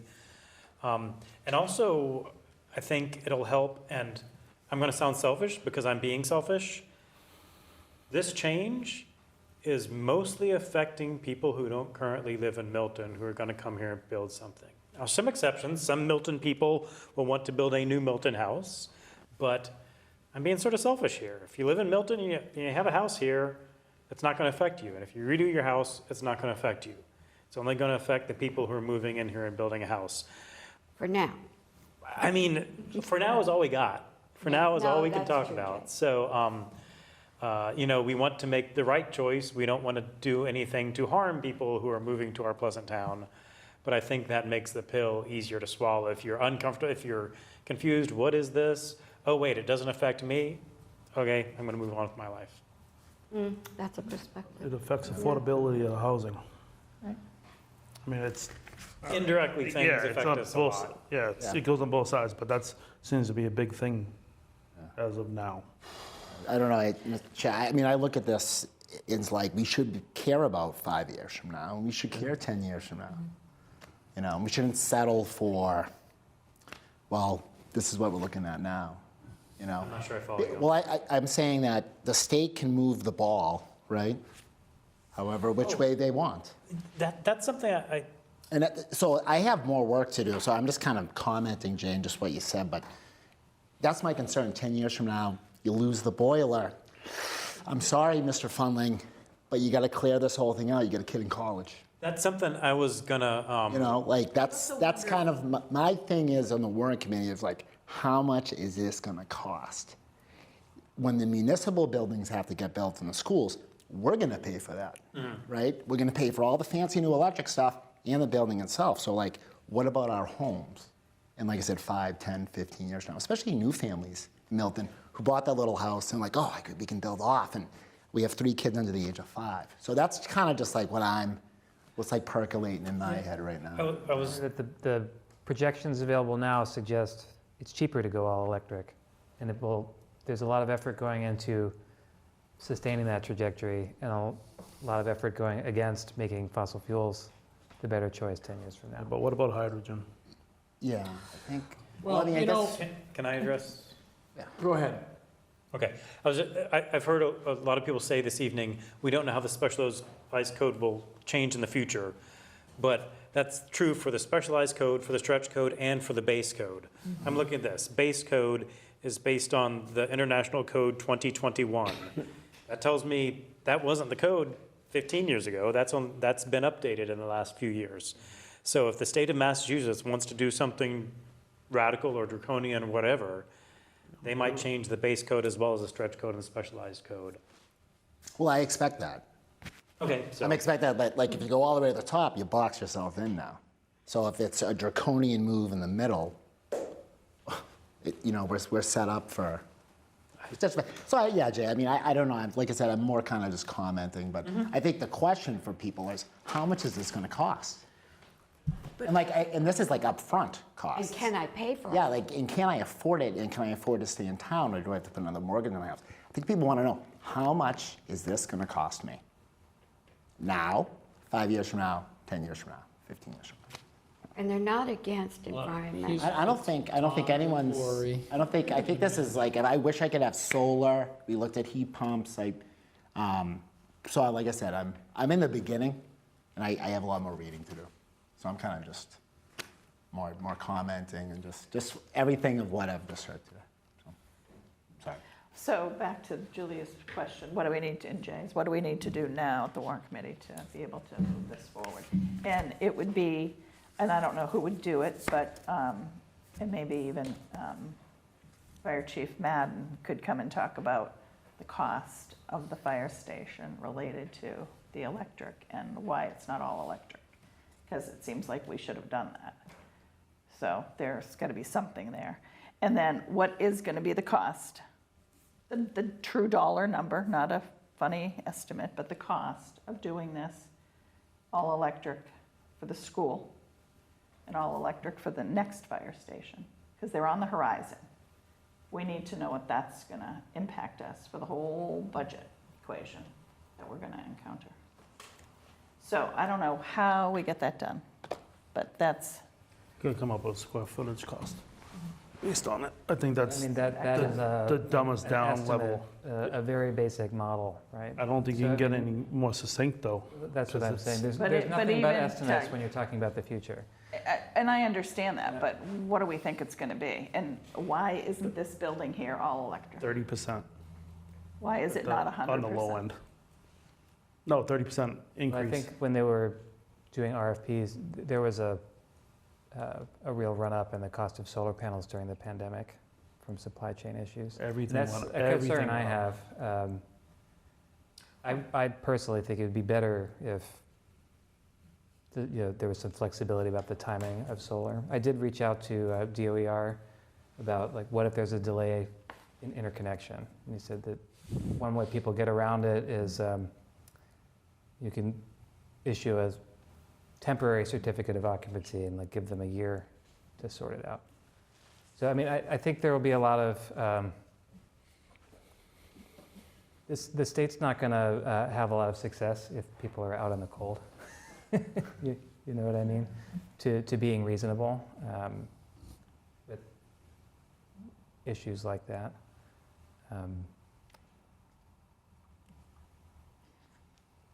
I don't know if the point's relevant, but I'll bring it up anyway. So I think as you're thinking about the future, I think there also has to be that thought around if things are moving in one direction. So to the question of like, is this going to change or what's the cost going to be as things become, as the market moves in one way, like that people are moving away from boilers the way they are now and they're moving towards heat pumps, like that boiler becomes more expensive because there are few of them because more people are moving. Like I think there are all of those market things in play that you also have to think about when you're thinking about that future cost. So it's sort of, it's not like everything stays static. Do you know what I mean? And so it's like as you're playing it out, like, okay, if more people are moving towards this and there's, a greater supply of heat pumps or more things are going in that direction and costs are coming down, then that, do you know what I mean? Like as you're kind of thinking about the whole piece of it, I think there's a lot to think about in that regard, not just using today's dollars and today's availability and in sort of the today's market and thinking about the future. That makes sense. Like if we're kind of projecting out and thinking what the impact would be in the future to those families or to whomever, like the whole market dynamics could be changing at that same time. So I think it's just something to consider. For my two buildings, though, I'd like to get some sort of estimate. Yeah, but yeah. School building. I did, Installation. I reached think out that- to I Sean think that O'Rourke would- today. I would have done it earlier, but I was traveling over the weekend. And I definitely want to meet him and hear. Right.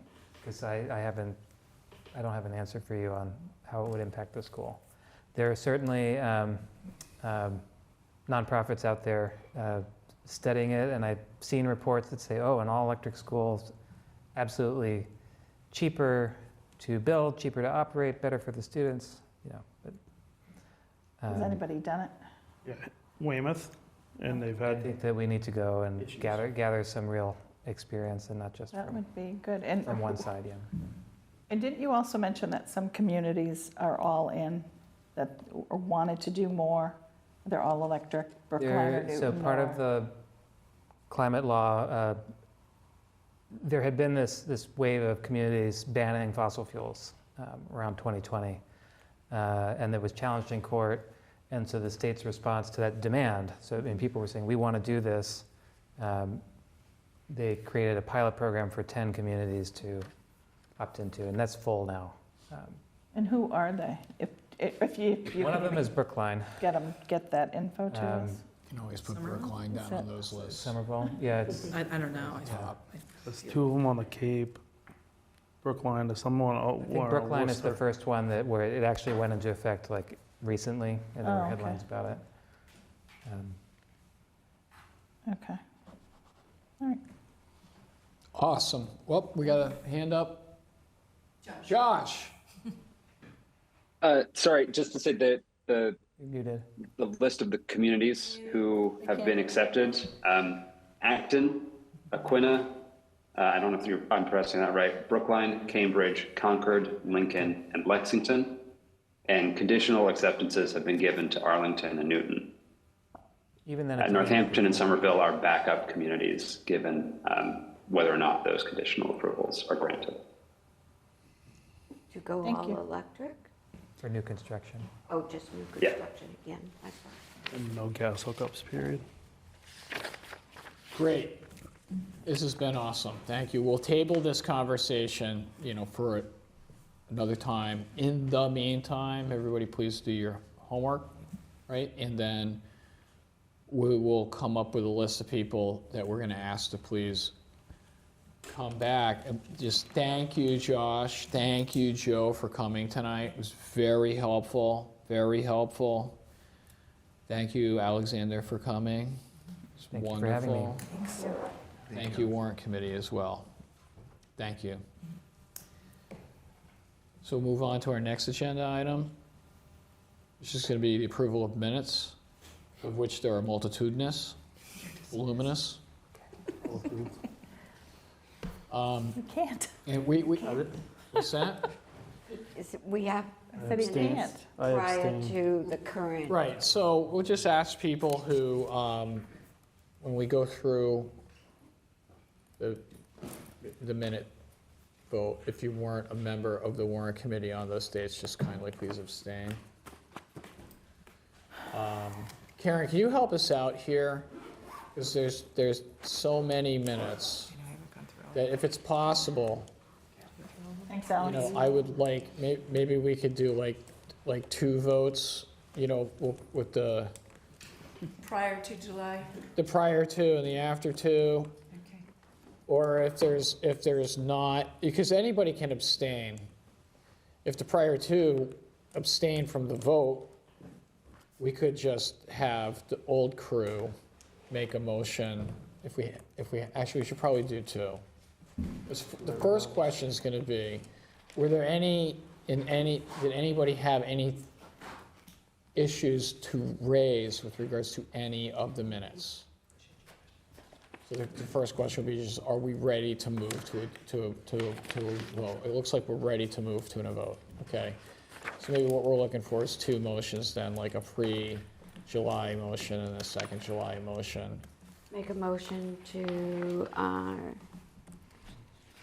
any discussion and accept a vote on minutes prior to July 1st.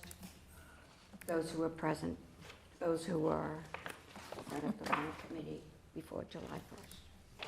Okay, so that's the motion. Second? Jay seconds. Karen, could you do a roll call vote, please? Do we need a roll call vote? You look at me like Well, we just wanted to say that I do have some minor edits, but they're like Oh, I Scrivener did say discussion. Scrivener errors. edits. Yep. So I don't know, I can like give them to her. It's like they're nothing at all. They're nothing at all, adjusting who said what or anything. It's Okay, none of that. I don't know how you want to do that. I don't know how it affects the vote, if you wanted to say with Lori's corrected scriveners, none of them are substantive. so they're just sort of typos? Yeah. The April one. Fine, so we can make a motion to accept them, subject to typographical review and correction. Okay, so that's, New motion. what's that? New motion. Is that a new so I make a friendly amendment? Oh, yes. Do you accept that? Yes. It's accepted. Jay's accepted. Tom's okay with it. Council is giving his approval. All right, So this could be roll call, yes, please. and so this is prior to July, Yep. and I'm gonna just call out everyone who's here. Dave, we'll start, oh, you're last, I'm sorry. Tom? Yes. Lori? Yes. Jay? Yes. Julie Joyce? Yes. Abstain. Does she need to abstain? He's abstaining. Abstain. We think you might need to abstain, Julie Joyce. I just heard my name, yep. Yep. Abstain. That's abstain, great. Kristen? Yes. Tim?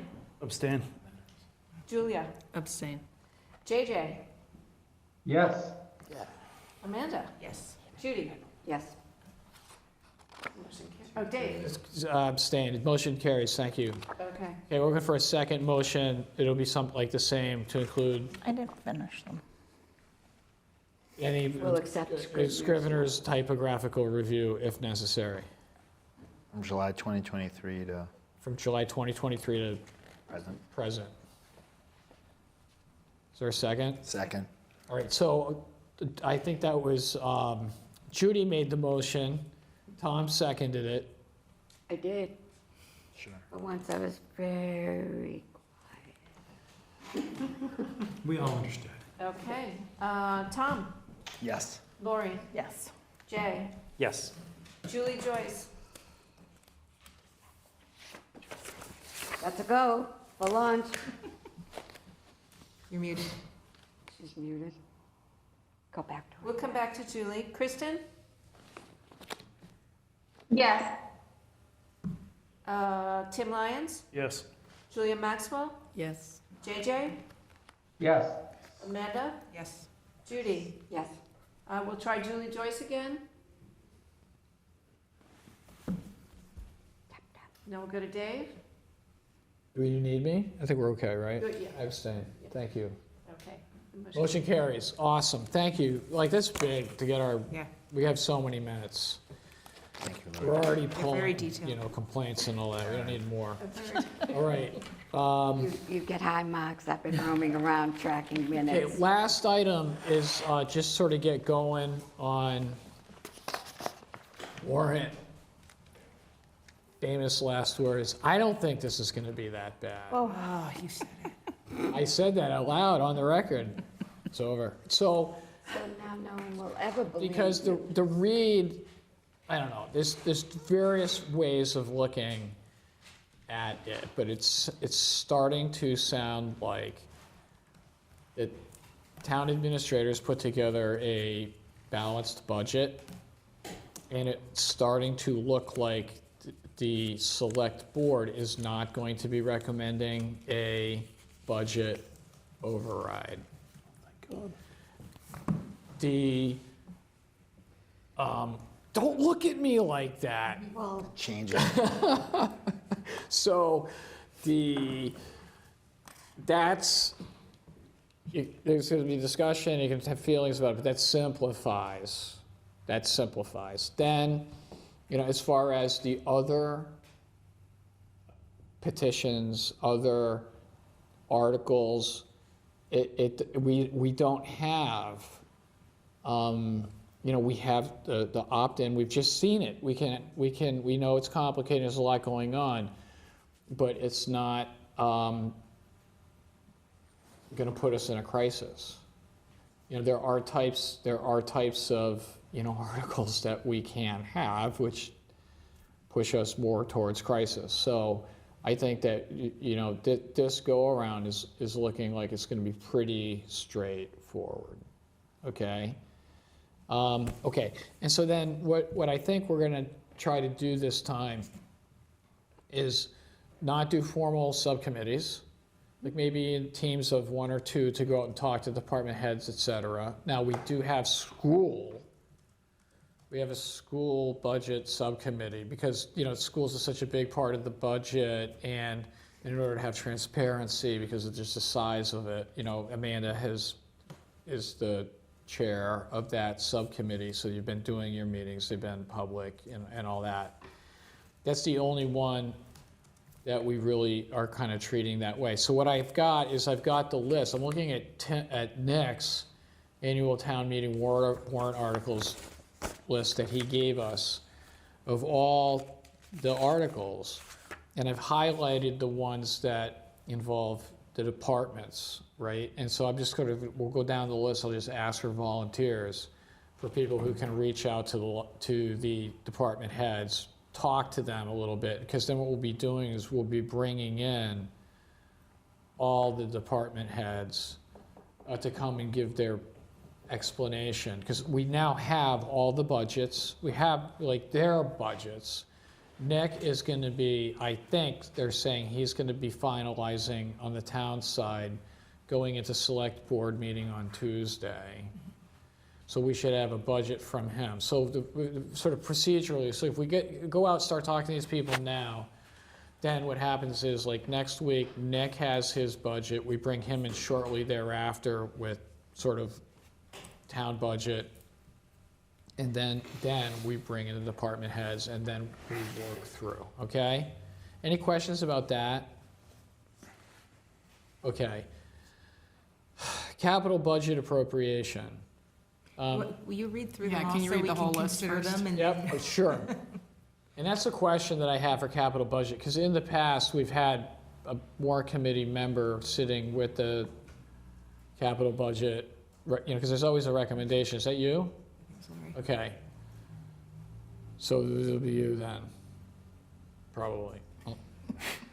All right, so I'll read through the ones I got, and then I kind of went through this. If anybody sees any omissions or things that we should task people with, or if somebody has an interest, they really want to get in there on the water enterprise fund appropriation, we just go crazy. Okay, they're going to be capital budget appropriation, which is going to be Lori, public safety, so that's police, fire, general government,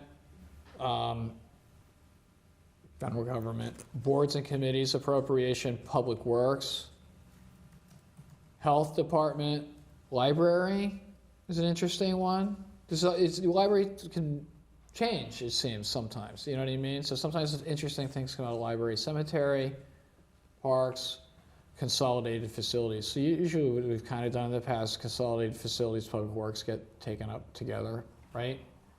I didn't highlight schools. Another one, maybe, that's interesting. Blue Hills Regional Technical School appropriation. It's a lot of money. But it's based upon the number of students. But it's based upon the Yeah, we numbers. don't have any real say on that. Yeah, we don't, okay, fine, all right, Community preservation funds, like, they do their own thing, they've reached out to us, I'm setting up a meeting with them. So that's kind of what we got. Capital, public safety, general government, boards, committees, public works, health, library, cemetery, parks, and consolidated facilities. And so for those of us who are new, the goal here is just to understand the budget that they have created and are presenting? Yeah. I think what we do is, like, usually what I've done is you reach out, set up a meeting, maybe Zoom, and just go get their budget. What is it? And, like, most of the time, like, when Nick Milano does his budget, he goes, we kind of do two. We go year over year, and then needs based. So there's always two, and they're really good. Like most of the departments, they just face it. Like,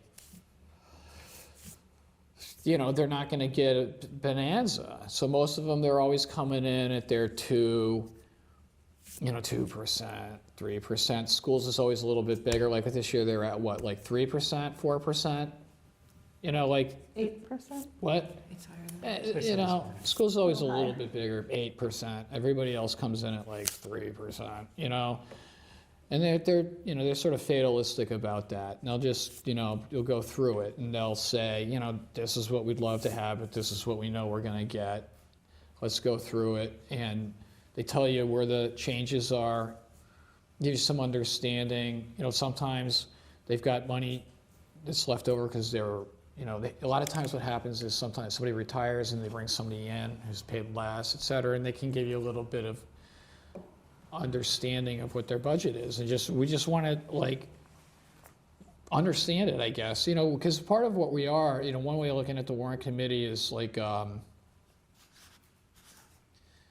we're like the finance committee, if you will, and sometimes it's basic oversight.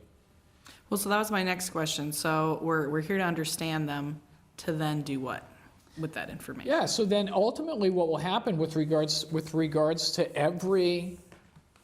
each of these departments is a line item in the budget. And so really when we're looking, ultimately we'll be meeting and voting our recommendation, yes or no. So if for instance, if there was just something there that was a problem, But are we there to push back on the problem? I mean, if there is one, sure, right, yeah. Commentary. To get them to amend the budget based on that pushback? Yeah, I mean, if we don't, as the Warrant Committee, if we disagree, we can recommend a no. We can. But recommending a no is different than getting them to change the budget, so we could recommend a yes. No, yeah. I think you're Is right. that a possibility for us? Are we supposed to do that? I don't think at this point I don't think we can get them to change it. I think their budget, what they do is they put their budget together, they send it to the town administrator. And then town administrator takes the budget and proposes a town budget. And so it looks like the town administrator will then adopt their numbers and their budget as part of it. Then it goes to the select board, and then they make this is our approved budget now. So then by the time it gets to us, like we're at oversight, we're digging in there. If we have a problem with it, I don't think at this point we can make them change it. Maybe if it got to that point where we're bringing it up at the Warrant Committee that we have a problem with something in particular, we're uneasy with it, we're thinking about it, no, maybe that's something that could be changed. But, I think I disagree in that we're not recommending a yes or a no for any of these. We're recommending a number. What each of these asks That's is right. to see what sum of money the town will appropriate. And if somebody said, if Nick says the budget for this line item should be $1 million, and we think the line item should be $900,000, we recommend $900,000. Now, that could have all sorts of consequences, but I think we recommend a number for each, not a yes or no. Well, I mean, I think you're right. I think that's I guess I want to say that's what I meant. Is like, but you said it better, Jay. You did. Like, is that like, if this budget is X and we think that it is Y too big because of reasons that we have, and so then we are going to say that when I say recommend a no, is like what we would do is we say we recommend X minus Y. And then in our comments, we explain to the town why we think that budget line item should be X minus Y. Y being the problem that we had. And then it's up to the town to decide. So can I ask a question about that? Because then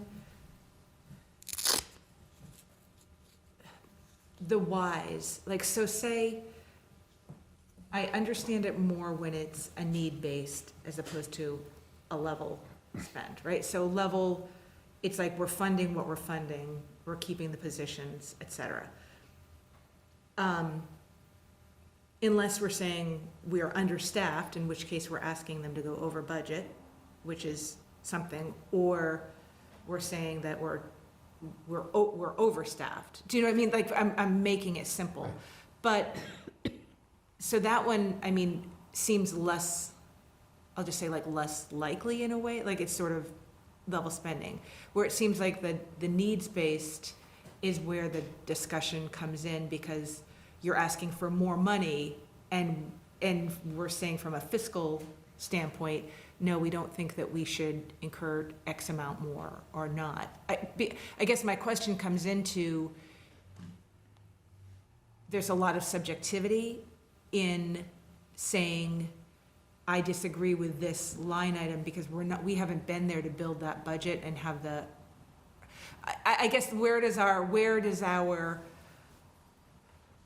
role begin and end? Do you know, so, because what might be important to you might not be important to me, but we're not the ones who own the budget that was put before us. We're looking at it from a number standpoint. That's true. And then the thing is that we are voting on a bucket of money. Right. So if we take Y out of it because we say something like, oh, you hired these 6 people with one-time funds and built those 6 people into our budget forever.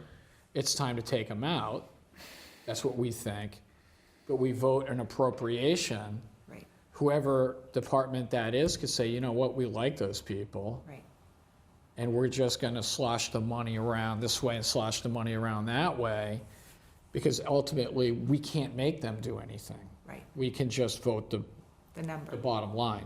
right. So, like, So like if you're saying, to your point, so that's 400,000, they're like, fine, we'll find 400 someplace else, we're not taking your recommendation. That's not our Purview. We're saying, we may disagree with that, here's our reason Yeah. why, but at the end of the day, it's Yeah. just the number. it's always amazing how, places that it get cut to the bone with no fat, nothing left over, can find money. So last we heard from Nick, the budget was not balanced by like $3 million or something, so that has been Yeoman's rectified. work, yeoman's work. It's what I'm Been saying, it's just amazing. It's just amazing. It's been improved. Okay. It'll be interesting. I mean, it'll be interesting. Still off a little bit, but not enough. You It's know, a I rounding can't error at wait, this I can't point. wait to see it. Okay, thank you. So, all right. I mean, I don't want to open up a can of worms, but like, there was a budget I worked on last year that every year they allocate more to that budget than they spend, every year. And I talked to Nick about this as recently as this morning, so probably by the time it gets to us, that budget will be smaller. But if it wasn't, What line item would that be? Health insurance? no, of course not, no. Ah, Jay. Say it. Don't Health leave insurance. us in suspense. Come I'm on, gonna, come on. we pay about $30,000 or $40,000 in veterans benefits every year. Oh, okay. But we budget $100,000. I am not trying to sick a lynch mob on me saying that I'm going to cut veterans benefits. I'm just saying, let's have the budget match more of what we pay. Not to cut any benefits at all. We will still pay every But they single don't benefit. use the funds for anything Exactly. else. Yeah, It's sort exactly. of- Does that go into the? I'm just a little sheepish about saying I want to cut No, I want to well, cut that budget because I think, yeah, our town is pretty good about the veterans issues. yeah. Um, I was sheepish to say the budget. But I'm I talking think about, your but- question, but the question there is. Does it go to free cash? So are Yes, it you, would. so what's your, So I'd say, I mean, as of this morning, what Nick presented has a negative, so, if we got to cut somewhere, that's a place to cut, and, that, yeah, that's. Right size the. yeah. All right, so we can have that conversation. All right, so Lori, your capital budget appropriation person? I am. And I'm very interested in that, so I'd like to learn more about it from you. Well, there's a, Lori and Jay, and Judy? No. Sorry. I say there's a meeting Thursday. You're welcome to Is come. anyone interested in doing the cemetery? You want cemetery? Oh, yeah. I did cemetery last year, so I could take that one. Kristen? Oh, do you want it? I think that only needs one person. It's such a small budget. I don't know, or it was Dream and I that did it last year, but if you want it, that's fine. Because I have other choices. All right, so we'll do Kristen. It's a beautiful cemetery. It is a beautiful spot. All right, Practically live right on it, right? I do. I plan on spending a long time. I love that cemetery. It's gonna be a long time. Eternal flame. I love it. My son Eden did his Eagle Scout project in there, so those bird boxes that you see. It's the circle of life. All right, so police, fire. Tom, you want to help me on that? I'll help you on that, sure. You're getting all the All notes. right, Dave and Tom will do police and fire. I can do public health. You want to do public health? Does anyone else, did they do it? and The they health want it back? department? I'm happy to do it, but I'm not married to it. Oh, it doesn't matter to Doesn't me. matter I to me. I have lots of choices. You guys want to do it together? What's the, Is it a big one, or I imagine not? No. you got to find out where the director of the health department is stashing all the money. Vaccines. This is how rumors start, David. Okay, general government is, I did it last year. Poor Nick has to put up with all my questions, because it's like. Well, then you won't have any this year. So you should take it. you want to do it again, Jay? I do, actually. All right, Jay. Boards and committees. Jay, did you do that too, Jay? I didn't. Is there anything to that? That was me, Dave. JJ, you want to do that again? Sure. All right, thanks. Public Works, I think Public Works and consolidated facilities go well together. I'll take it. You want to do it, Tim? What I've actually done on that, did you do it last year, Tim? He wasn't here. He I wasn't wasn't here. here. I did it. You did it, Public like, health. what I've done Board with of that Health. is do them like at the same time. Like, Yeah. basically, Same thing, more or it's the less. same, it's like, when I've done that in the past, like John Driscoll and I did it, it's like, it was for us, it was like a half an hour. Yeah, it's straightforward. Because their budgets are, Yeah, what they are. they are what they are. Bare bones. You know, and while you're talking, you know, Chase handles the water enterprise fund and the sewer enterprise, and the enterprise funds, if you just want to talk to him just for quick background on that. Yeah, and Tim, I'd like to talk to you about I've been digging into the school electrics bills, so that might be, you know, and I've been wanting to talk to the consolidated facilities about it. Bad. Weird. Balance loads. Oh, loads. Okay, library, No, I did it but last year with JJ, I can do they're it. not balanced. Amanda and JJ, Demand. Yeah, that was awesome. great. It was great, it was great. It's interesting. I remember that, it was great. You're such Huh? nothing. It was memorable. Parks, Tom, If anyone else? It's All on my- right. It's on my list, but if you did it before, then. okay, You so better jump in. Don't let I think, you know, so, Not yet, So but we're I- not done. Then take library. What can we Then sign up take people who where aren't then? here for? Aren't we? Wait, what happened to Blue Hills? we'll don't give, do you know, that. I was thinking we should give somebody library. employer benefits and unemployment appropriate. Some sucker. I don't. So, right, I mean, the rest of it, Jay gets that. She could, so, you didn't get, she's not in the committee. Yeah, Do you I want to don't- do I don't library have- instead? Or, you want to get on you or want did you to, want Sure. parks? want to get on, you Happy to do either. want to get Wherever on, I can be helpful. why don't you go on library? Okay. You can take that. You're going to take that She can take that from me if you want. from Has to you? take the school. Okay, so to be, Was anyone else on that or just me? JJ. Okay. JJ knows the ropes. What's the Excellent. audit appropriation? Yeah. That's for what we the pay our month. auditors every year. Cannot It's a get third us. party. Yeah. A lot of long-term contractors. yeah, so like most of them, so then what'll happen, like what'll happen is we'll get the budget. And then a lot of these numbers, like we were saying, like they are what they are. Like the stormwater appropriations, the enterprise funds and how the enterprise funds, like these numbers are what the numbers are. The PEG Access Enterprise Fund appropriation, like all these things. So like what we'll do is once we've kind of got the budget, we have a sense of the budget, what's going on. It's at one point, we'll figure out where we're at on this thing. Like, we start off like, do we have a big giant problem? What's going on? Like, and again, this situation seems pretty straightforward. Well, let's just say, theoretically, you know, what's the big giant problem we have? Maybe we think that they need to do the override now. You know what I mean? Like, so like, let's say we say, no, we don't like the shenanigans. I'm not saying that there are any, it's just, right? We're saying, we don't like the way they balanced this budget. You know, the way that they balanced this budget, it just kicks too many cans down the road. You know, we want it now. Okay, then, you know, we go through our process. But then let's say we don't have a huge problem and we're pretty much in agreement with the general. You know, as far as like what will happen is Nick will come in and we will just, if we're good with the budget, we'll just start cranking through these.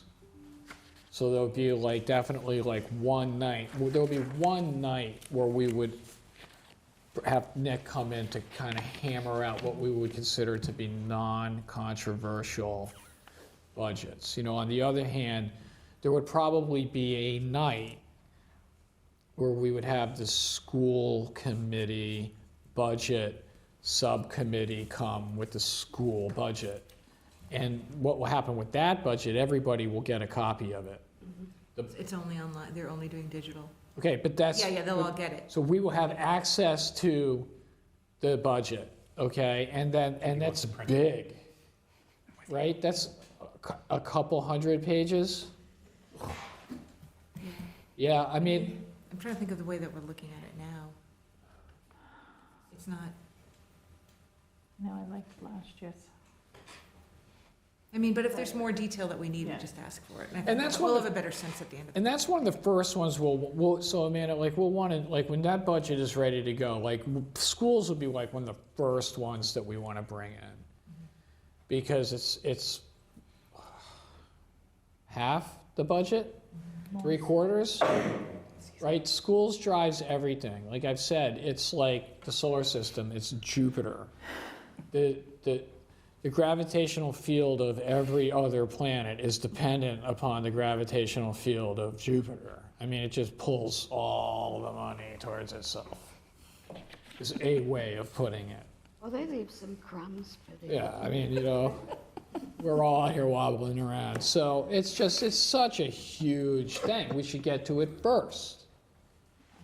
Could you say what public, could someone help me? Is it okay? Public safety, where are they located in our town? What department do they belong to? Public safety, police and fire. Oh, it's part of police and fire. Thank you. Sorry. Only lived here for When do you 40 think years. that school's budget is going to be finalized? This week, right. So then, So I think they're meeting tomorrow? Yeah, they're meeting tomorrow morning. Today. Yeah, and then they're meeting Yep. tomorrow Meeting morning. tomorrow, then Right. school And then we're committee is meeting. tomorrow. And then we're meeting Friday, right. so. So I So always, I would envision, by, like, that whatever we're discussing, the final version that we're discussing will be known Yeah. this week. yeah, so right. So I think we're good on time. Like, sort of where I'm always at with regards to Warrant Committee, I'm always like on the verge of panic. I'm always like convinced that like the end is near and we have no time. Nothing we can do about it. It's So state like, mandate. I think right now we're in a good place, Yes. right? Yeah. Right. Feels that way. It feels that way. Feels Okay, that way. we all agree, we're Yes. not in denial? No. Right. What's this And it's conversation? funny, I picked this up from the New York Times. Okay, Is that the amount? Jay won't commit to us being in a good I'll place. never say that. okay, all right, that's okay. No man is happy until he is dead. Yeah, right. God, you're dark. Yeah, just, God bless. Recycle people don't get. You gotta be planted on the other side of the cemetery, because I can't spend eternity. What? Jay, I'm trying to sleep. All right, anyway. Okay, we're good? We lost some people. I think we should. I think we should plan on next week. I think, I've asked community preservation, right? Because their numbers are what their numbers are. Community Preservation Act, you know, they've got their own budget. They do their own thing. They're ready to go. So I figured I've reached out to them. I have not heard back. But as at least right now, we have one agenda item that's ready to go for next week. If there's other stuff that's ready, but we might not really yet because, right? That's there. But we might as well have them come in and then, Will they all, so if things are getting finalized this week, would Nick be able to come in and present on Monday? Start presenting? I think community preservation, see, they have like, what it is they get their money from, where does it come from? From, Taxpayers. Taxpayers, the 1%. right. So they have their money, they have their budget. And then go through lists of proposals for, they go for a list through, and they make their recommendations for how they want the money to be spent. And we're just, You know, so, and then who do we have that's on that committee? Like a warrant committee? Yeah. We don't have anybody. If we have anybody. Okay, so we don't have anybody. All right, and then, isn't there, but aren't they just presenting the projects that they're approving? yeah. But, It doesn't feel like a, but it's, the way it works is that it has to be approved. Can you guys do that when we're done? Thank you. I know, but distraction to everyone else. I've been to so many heavy metal concerts my whole life, it just turns into, you know, the, oh man, it still needs to be approved by town meeting. Right. So because it needs to be approved by town meeting, it needs a recommendation from the warrant committee. But it's their domain. Right. So like when I say like, are we really gonna have like a big giant problem with pickleball? You better not have a problem with pickleball. You know what I mean? It's loud, I hear. You know, you gotta get it. Permeable surfaces. Oh. Right? Who's paying that stormwater bill? Yeah. All right. So just for where things stand, I mean, I listened to on the call this morning. I think there were still some open items in Nick's budget. I mean, I don't know where that's going to end up or when it's going to shake out, but like, I don't think things are completely done with Nick's budget as of today. I think they're very close. Yeah. Yeah, I mean, better be. I'm just saying, when you said, will the school budget be finalized tomorrow? I don't know if it will be. Not tomorrow. Okay. I've heard, yes. Okay. Well, there you go. Well, you know, the good news is, like, the good news is like, if there's uncertainty, and we've dealt with lots of it, like, we're waiting for a finalized budget, but we've got a plan in place. We're gonna talk to our department heads, and then we'll have a process to review it. We'll be able to do it, I think, in short order. It's not like we're sitting here waiting for them to like reopen land swap for the fourth time. You know what I mean? Or we're sitting on top of. It's more like Nick says, oh, we've got an extra $100,000 in new growth that I wasn't expecting. Yeah, or the other way, or we need to Or the come other up with 100,000. I mean, in a budget this size, I mean, of all the problems that we've worked through in the past, like the unexpected problems that we're expecting seem to be the type that we'll be able to handle without crisis. And I think we'll just be able to plow through it. You know, and then, you know, if we've got more that we can do next Monday, we'll do it. But if that's just a one thing and we're quick, and then I've already got the following week, local historic districts coming in. So Larry Lawler, they're finalizing the language on local historic districts. So we're definitely, so we'll That's go. the 11th? Yeah, right, so we'll go Monday. And then what we'll do is I would just plan on every Monday at this point until we're done. And then what we'll do is based upon need, we'll start doing Monday and Wednesday. And then if there's a crush at the end, in the last week of the crush at the end, we'll go Monday, Tuesday, Wednesday. Okay, so what we'll try to do is Mondays, and then when we really start to roll, we'll go Monday and Wednesday. And then, you know, so the crunch time, and I still don't have like the schedule for when they need the warrant, but let's just say like, you know, it's like April 1st, like that first weekend in April, we'll say. So like super crunch time would be last week of March, Monday, Tuesday, Wednesday.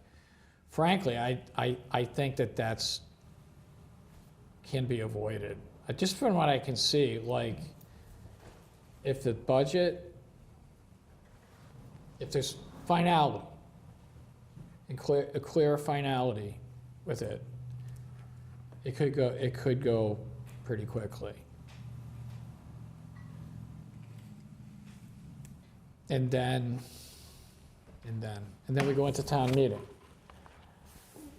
Do you think the warrant's gonna be, need to be completed by the Friday, Saturday, first week of April? Let's just say that's what I would expect the calendar to be.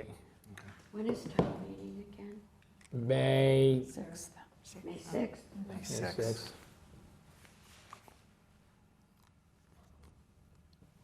Right, and so then, I'm glad you brought that up. And then for purposes of the warrant, if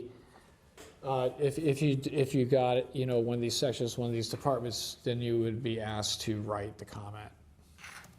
But they're very on most of them, it's very boilerplate. And so that's another one of the reasons why what's important about the conversation with the department heads. Because a lot of the things that they say that are relevant to like right now can go into the comment. Like one of the things that I would often ask like Chase Berkeley is can you put a dollar amount on the deferred maintenance on our roads? I get it. And we put that in the comment, you know what I mean? Like, what are things that are coming? Like sometimes like they might say, you're talking to somebody and they're like, I'm not saying it now, but like in a couple years, we're gonna need a new this, and just I put that kind of stuff in the comment. Just like heads up town, like they're saying that they're good right now, but the big thing that they use, they're gonna need a new one, and because sometimes stuff like that goes into the capital budget, sometimes it doesn't or whatever. So like I try to use my comment to advocate on behalf of that department. I mean, since we're not funding they're called needs, the extra needs this year, if relevant, we can say, here's what this department asked for, and we didn't give it to them. And they'll be very happy to tell you the things that they asked for that they didn't get. Well, I think the minutia is interesting that they tell you about. Like, well, why this? They explain it. I think it helps generally, most times. Yeah? Okay. Thanks, everybody. Motion to adjourn? Nate has made a motion, second. Is there any objection? No. It carries. Okay. Bye, Zoom people. Bye-bye. Good night, Jake. Aye.